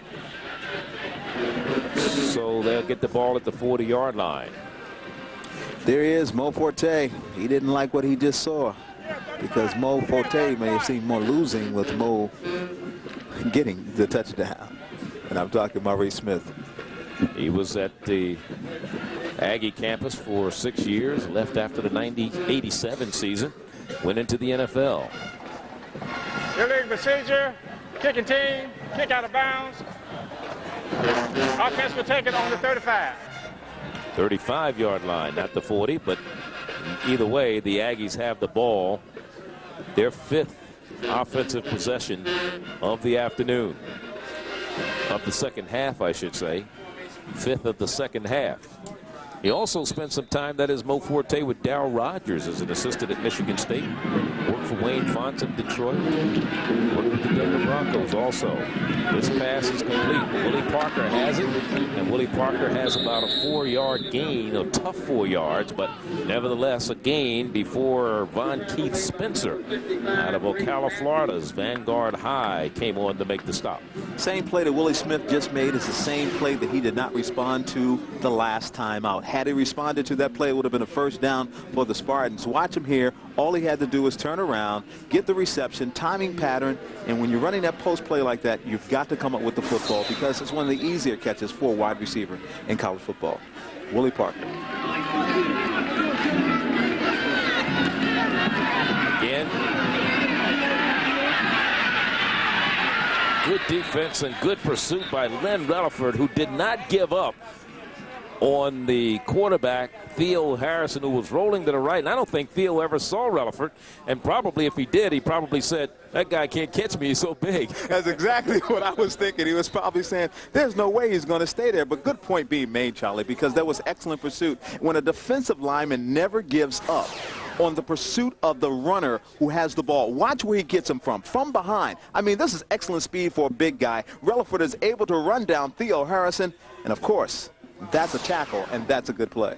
Jeff Hankerson, along with Doug Hampton, come to the near side, very far out. And Harrison trying to get in position to throw it, and he's brought down from behind again. And again, this is Relaford and Robert Williams. They combine. That is 220 and 245, 92 and 97 respectively. They come over. One out of Windsor, North Carolina. That's Robert Williams. The other, Relaford, out of Tampa, Florida. Man, you know that hurts. That's almost 500 pounds, 470-some pounds coming after you. 97, 92, the big fellas. Hey, you better back that thing on up. That's what he was saying. It's a new song, ain't it? It is. We can't sing it here. This is a family show. Fella wants to back that thing up.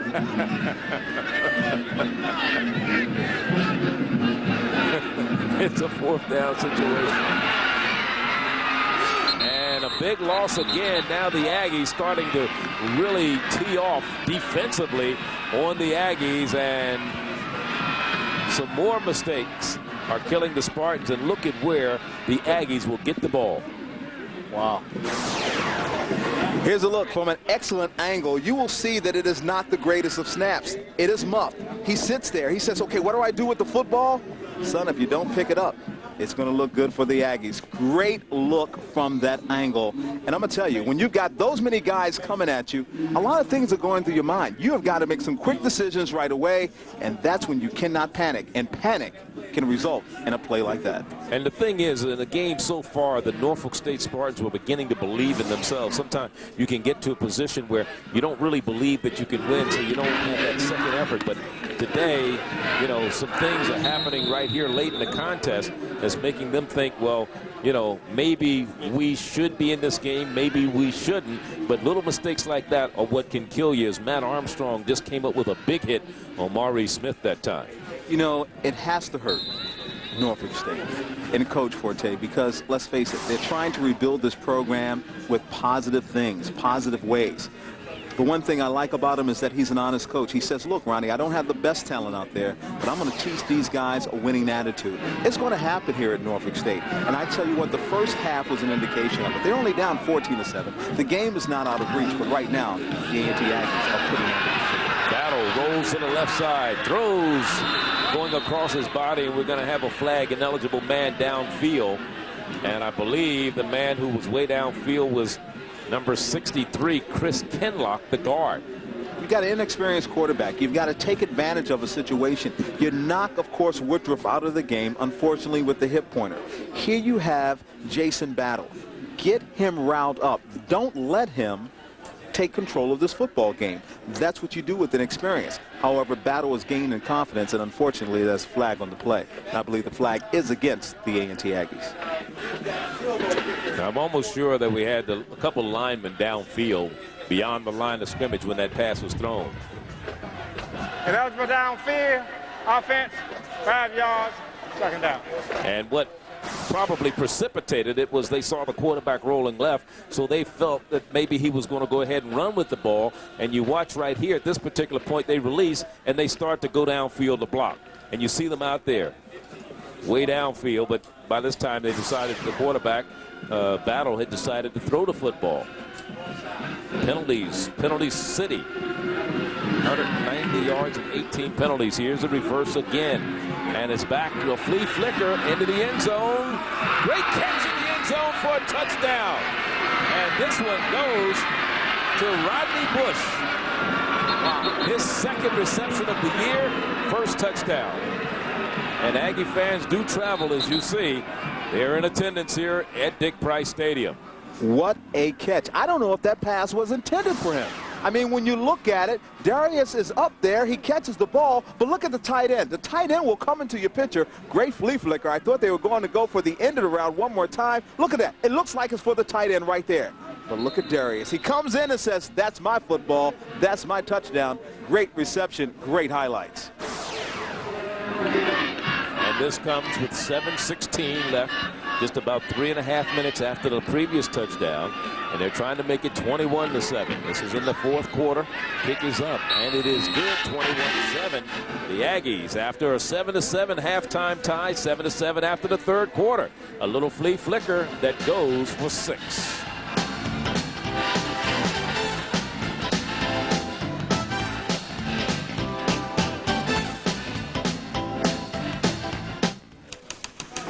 Dear Steffi, since you've gone off to school, I've really missed you.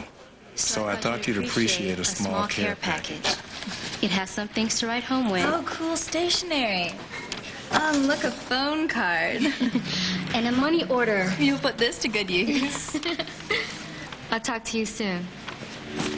Love, Dad. You know you've got a great dad. I know. I wanna fly like an eagle.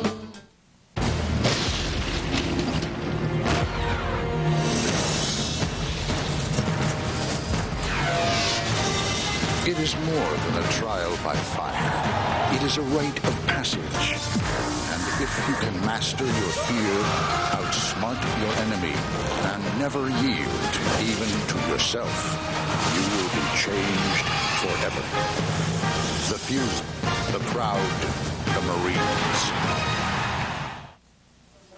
21-7, our score. The Aggies just scored. Darius Helton on the reception. His first touchdown of the year, a 3-play drive that covered 20 yards, and the catch by Darius Helton, his first touchdown of the year, to put the Aggies up 21-7 in what was a defensive battle up to that particular point. 7-7 after 3 quarters. Fourth quarter has been the difference for the A&T Aggies, taking advantage of the mistakes made by the Spartans of Norfolk State. Damian Smith at the goal line tries to cut it back, and he's out to about the 15-yard line, and that's as far as he's going to get. And that's where the Spartans will go to work. First down and 10 after the 15-yard return at their own 15. That was an excellent reaction to the touchdown by Darius Helton. What I liked about it is the young man of Independence High School, the junior out of Charlotte, North Carolina, took advantage of an opportunity. I'm almost sure if I were to ask Coach Billy Hayes after this game, was that play intended for him, he would tell you it was meant for the tight end. Well, you never know because there were so many people out there, because you're right, the tight end was underneath. Tight end was knocked down by the defender just before the ball would have released. Got to him. Right. Just before the ball would have got to him. Helton was there, and he read it perfectly. Back to pass. Here's a blitz again, and a completion to Peaks. Delvin Peaks with another catch today.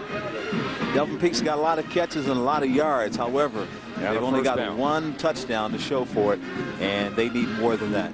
The scoring, to recap it, Woodruff, a 16-yard pass to Caldwell, made it 7-0 as we look at this last play once again. Smith, a 2-yard run on a fumble recovery, putting Norfolk State on the board, 7-7 just before halftime. Here in the fourth quarter, Maurice Smith, a 25-yard run, and battle, a 20-yard pass to Darius Helton. That's the difference, and that's all the scoring we've had so far. The quarterback throws. It's Willie Parker with the completion. Willie Parker's out across the 30 to about the 32-yard line. It may be his first catch of the day out of Friendly High in Fort Washington, Maryland. Came into the game with 4 receptions, and he makes one right here.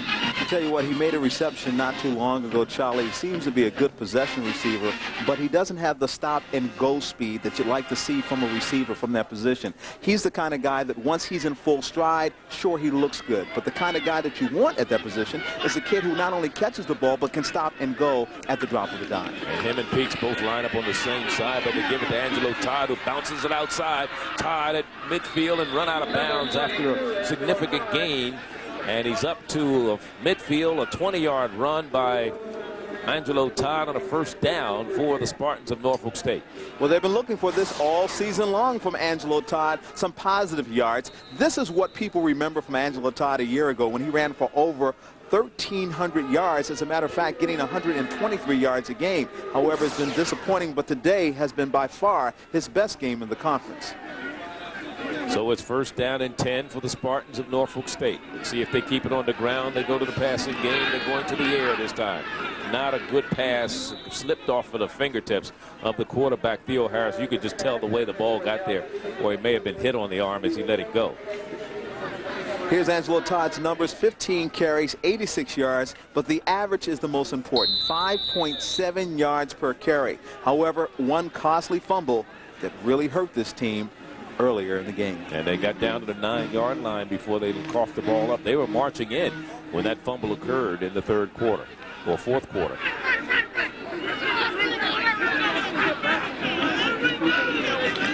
Here's Harrison throwing again. Here's Delvin Peaks.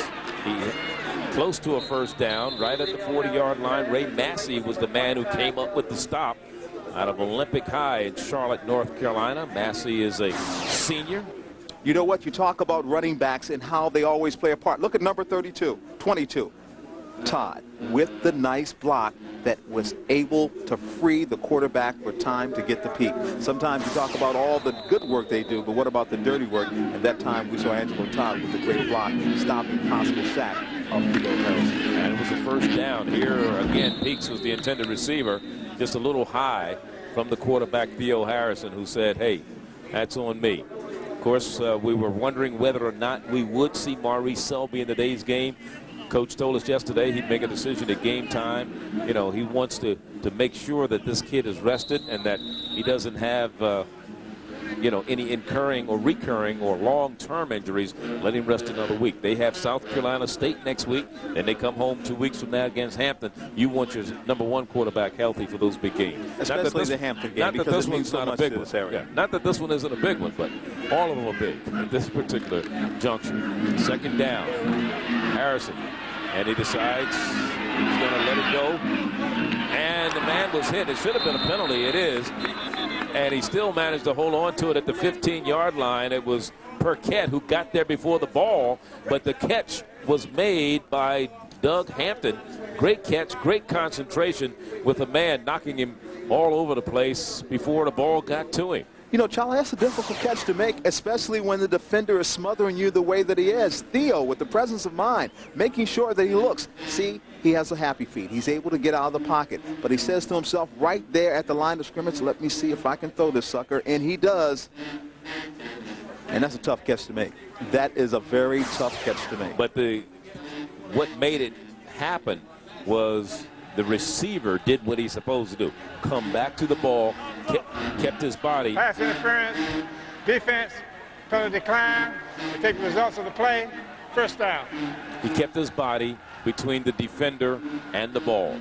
And so no matter what the defender did to him, in fact, the defender may have helped him catch the ball because by hitting him, he pushed him closer to the football. Got him there a little faster. Most definitely. I think Doug made a good play there. First down and 10, ball at the 15 for the Spartans. Time down to 5 minutes, 38 seconds. We're in the fourth quarter, 21-7. The Aggies leading. Spartans threatening to score right here. And he has it in and out of the hands of Delvin Peaks. He had 6. Had he held on, Perquette was defending, but had he held on to that would have put 6 on the board for the Spartans. It was a sweet pass because Theo had time to pass this time. Theo was able to relax, and man, he rifled that one in there. Now here's a guy who's been catching everything all day, and he drops what might have been the easiest pass he could have received.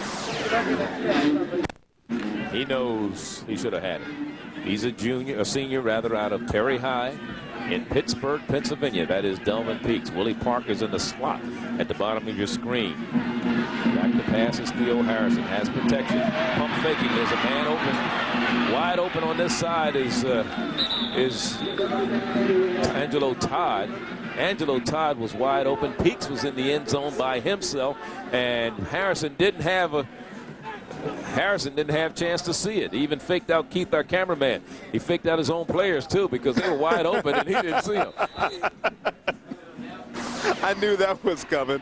Watch him here, man. I tell you what, he's going to hold on to this ball. He double clutches it, and he says, look, wait a minute. Maybe I can get something here. Looking for the first-yard markets. Well, thankfully, Rick, our cameraman, was with the whole play, but he was able to catch him from the other angle because he was right at Rick the entire time. Third down. 3rd and 5. Here we go, rolling to the left side now. He has running room, has a block at the 5 and runs out of bounds and has the first down at about the 3-yard line, the 4. It'll be first and goal, Norfolk State. That's what good blocking will do. It will free your man wide open. And Theo Harrison was able to get even more yardage. And this man is saying to himself, every time I think I've got the Spartans down, they seem to come back up. Watch it, Theo. He keeps it himself. He's looking. Angelo Todd with the great block. Watch him here. And, of course, Harrison almost came through 4-6. So it's first and goal at the 4. Remember, this drive started at the Aggie 15, their own 15. I should say the Norfolk State 15, their own 15. They're trying to complete an 85-yard drive.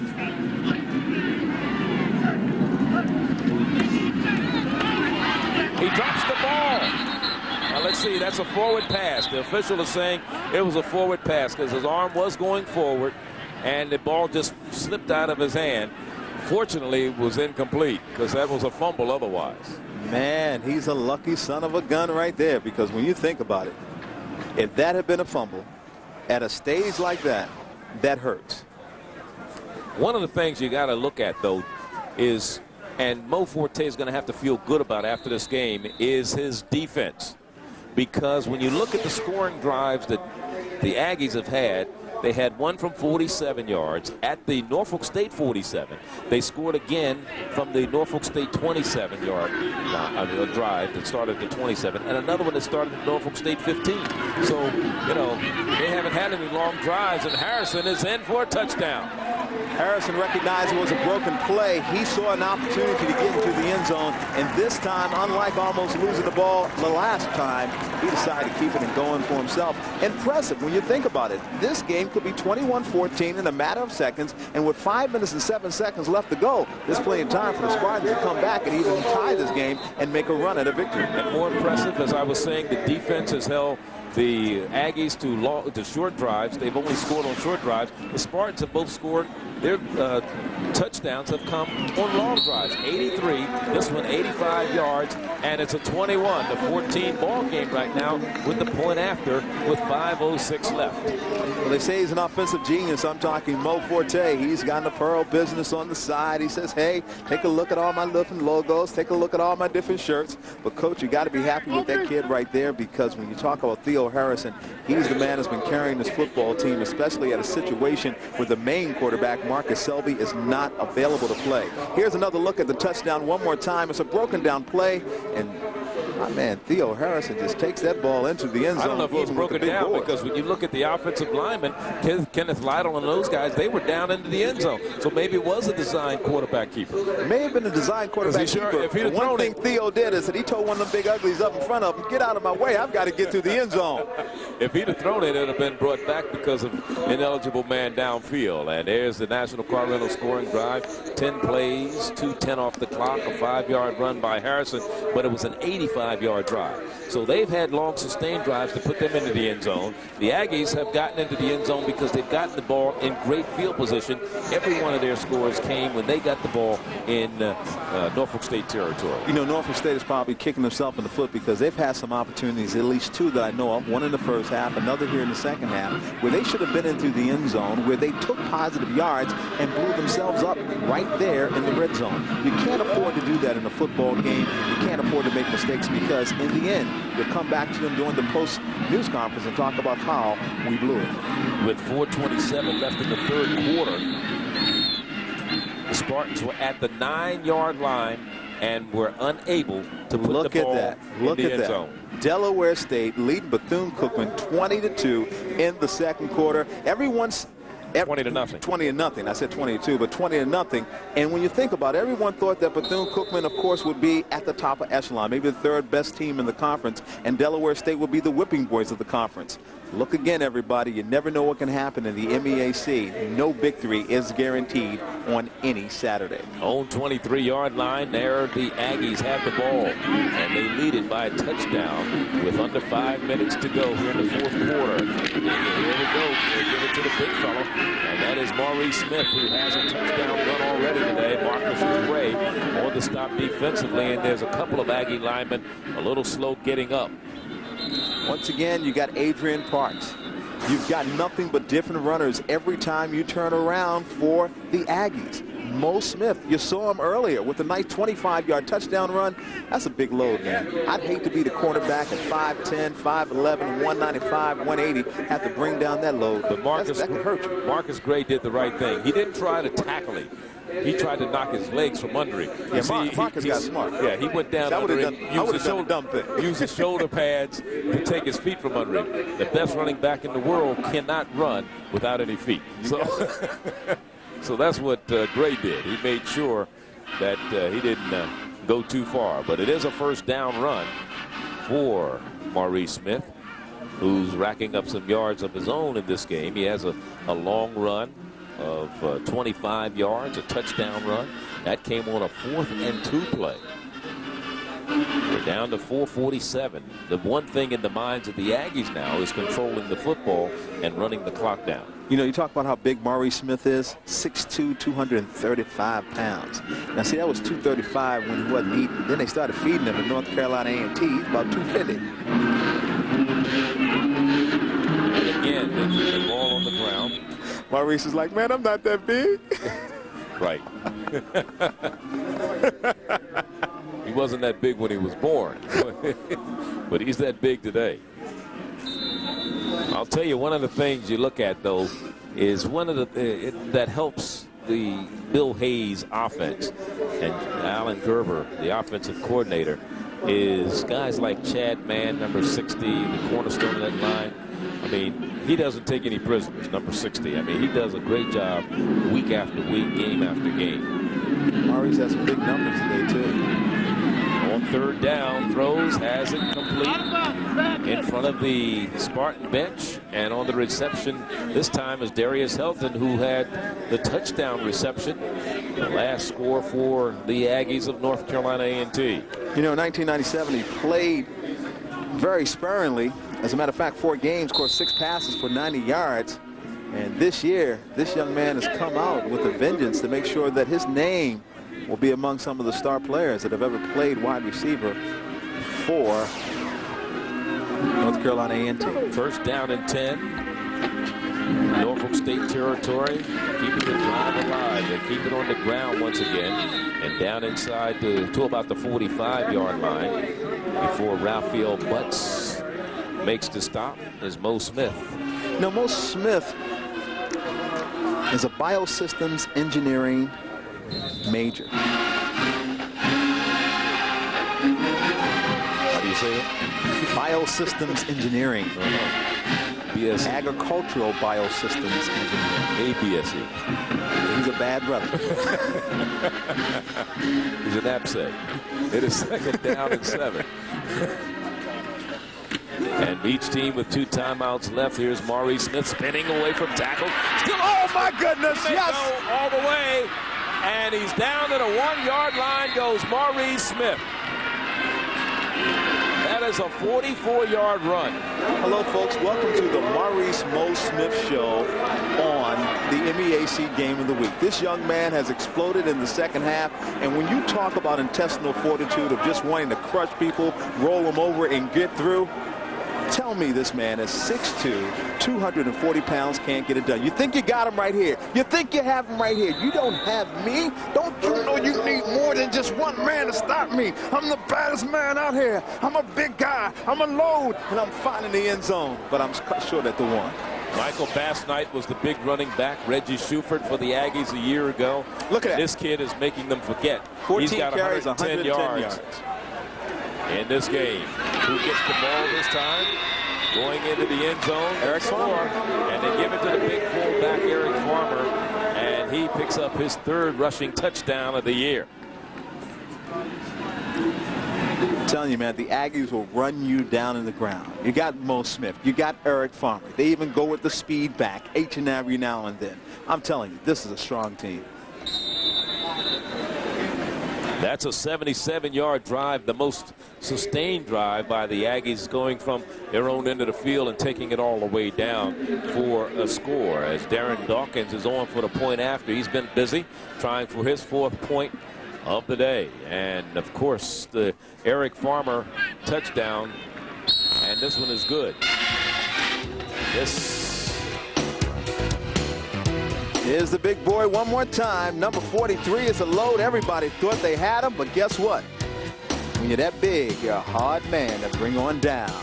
Mo Smith with the touchdown. Our score. We'll be back in just a moment. 15 is our score here with 2:28 remaining in the contest, and the Aggies have exploded. In fact, they've had 4 touchdowns here in the fourth quarter. One came with 10:45 on Mo Smith's 25-yard run, one with 7:16 on Battle's 20-yard pass to Helton. Of course, Norfolk State scored on Harrison's 4-yard run to pull within 7, 21-14. But then Farmer with the 1-yard run after the 44-yard scamper by Maurice Smith has given them a 28-14 lead. So a lot of excitement here in the fourth quarter. It was 7-7 after 3. Damian Smith going over. He picks it up at the 10-yard line. Damian Smith trying to get outside, and not much for him as he stops shy of the 20. A 7-yard return. Look at the National Car Rental scoring drive on that last one. They've covered 77 yards, 6 plays, 2:02 off the clock, and Farmer with the touchdown run. So the Aggies have scored on their last 3 possessions of the second half. The first 3 resulted in a couple of punts and a fumble. The last 3 and 6. So from their own 20-yard line, Norfolk State with the ball, trailing by a pair of touchdowns, 2:18 to go. Here's the quarterback, Harrison, looking for something to do with the football, and finally just runs out of room and goes out of bounds on the far sideline. And again, you have to credit the defense. Of course, they know you're going to put the ball in the air right now. There's no surprises. They're sitting back there in that prevent defense, and you're not going to be able to get any long passes down the field. You're going to have to nickel and dime if you're going to get down there at all and run those little square outs and get your 8, 10, 12 yards and stop the clock with the receiver going out of bounds. So they lose yards after Harrison ran out of bounds. Lost 3 on the play. It'll be 2nd and 13. Time remaining. 2:18. Back to pass again under pressure. And he's going to finally dump it off to Angelo Todd, who outruns a couple of defenders. That shows you the quickness. He was trapped against the sideline and still managed to get away before B.J. Little finally closed in on him, but not before he picks up a first down all the way out to about the 37, 38-yard line. Angelo Todd able to keep his balance. Watch him here. What I like about this play is that Theo got the ball off just in time, because had he held on it one more second, he would have been crushed. But watch this. Tight ropes that sideline. Nice. Intercepted. And this time,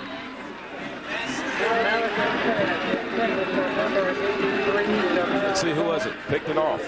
Von Keith Spencer on an interception.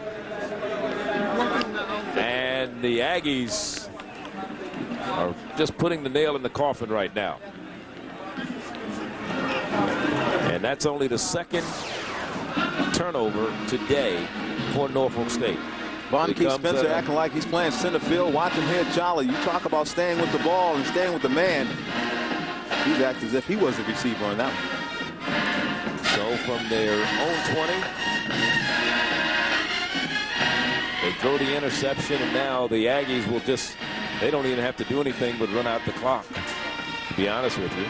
You see they've got a man real deep, just in case something goes wrong with the football. That's Darius Helton way back there, and the quarterback, Jason Battle, just kneeling down with the ball.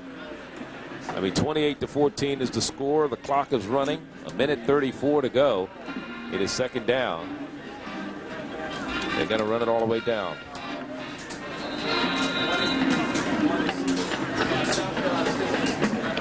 There's our U.S. Marine Corps players of the game. Maurice Smith with a touchdown and 110 yards on 14 carries.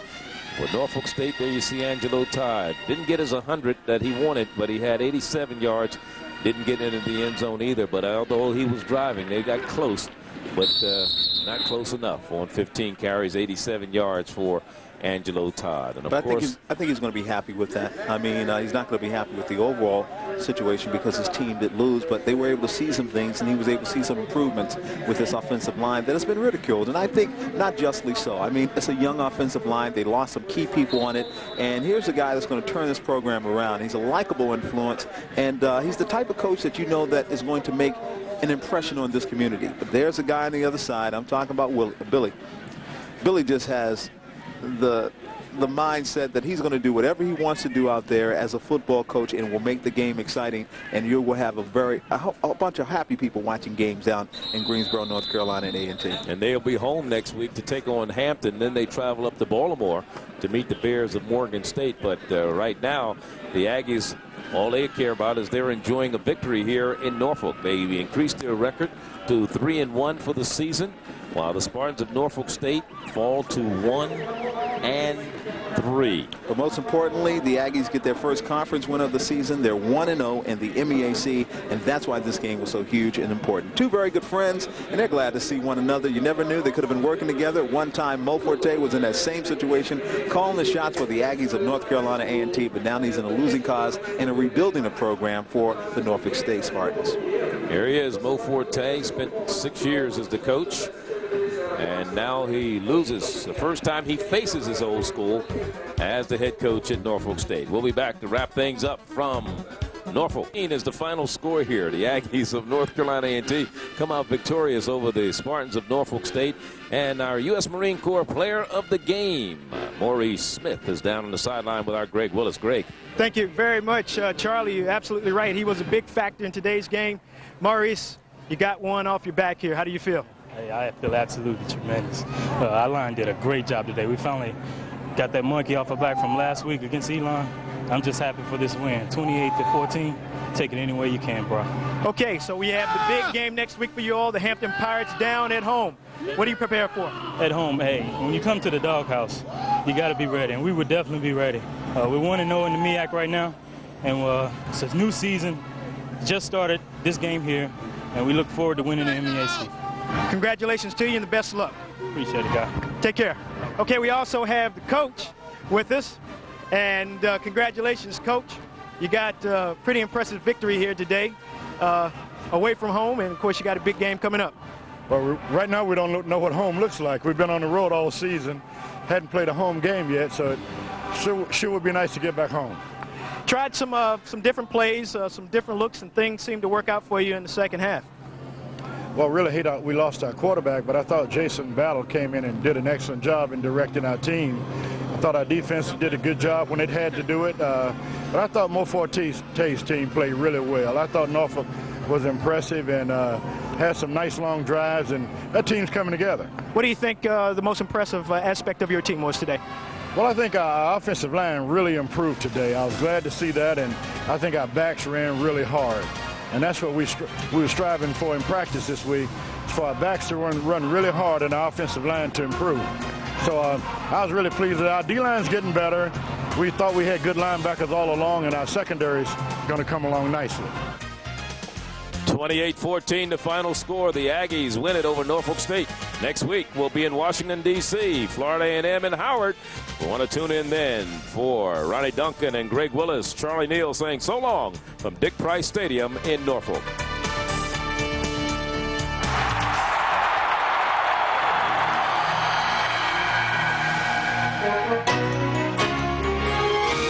Do you have guests?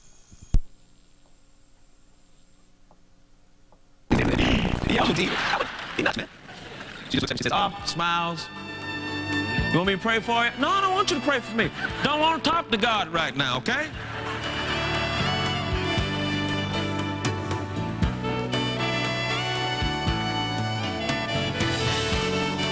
Boy, I'm glad she listens to the Spirit of God. Tomorrow on Changing Your World. And there are a lot of things you're not going to ever be able to enter in. A lot of results, prosperity, healing, deliverance. You're not going to enter in because you have closed down your spirit and you've hardened your heart and you won't hear and trust in the and have confidence in the voice of your Holy Spirit.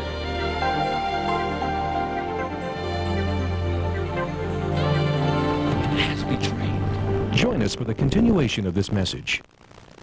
We all feel trapped at times. We all feel like we're being pulled one way then another. Oftentimes our lives are stuck in the middle, going nowhere. We don't know which way to turn. But now Creflo Dollar can show you how to listen to God's voice through the Spirit Man, which lives deep inside each of us. The key to success and increase is learning how to live by the voice of your inward man.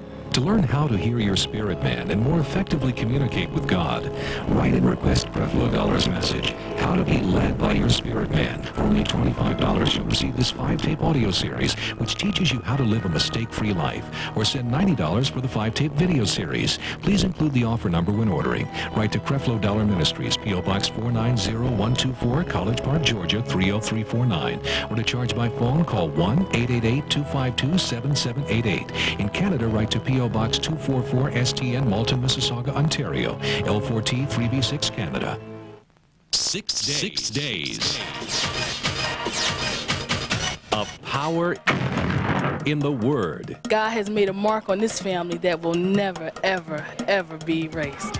From the Windy City to the Big Apple, it's the Changing Your World Convention with Creflo and Taffy Dollar. Oh, glory! First stop, Chicago. Join us July 26th through the 31st at the UIC Pavilion with Marcus Bishop, Dr. Leroy Thompson, Vicki Winans, Walt Whitman and the Soul Children. Then meet us in New York August 23rd through the 28th at the Nassau Veterans Memorial Coliseum. Guests include Kenneth and Gloria Copeland, Dr. John Avanzini, Marcus Bishop, Dr. Leroy Thompson, Vicki Winans, and the Harlem Dance Ministry.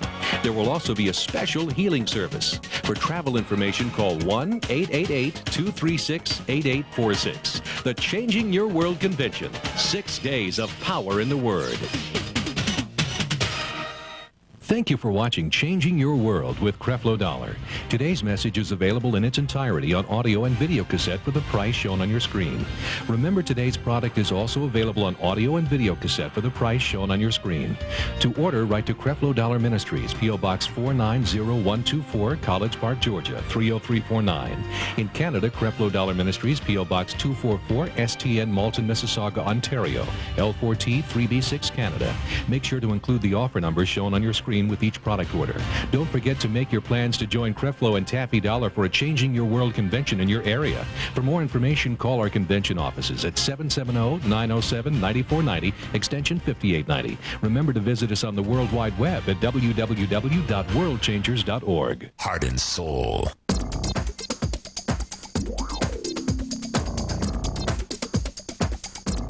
Eat this. Don't drink that. Exercise is good.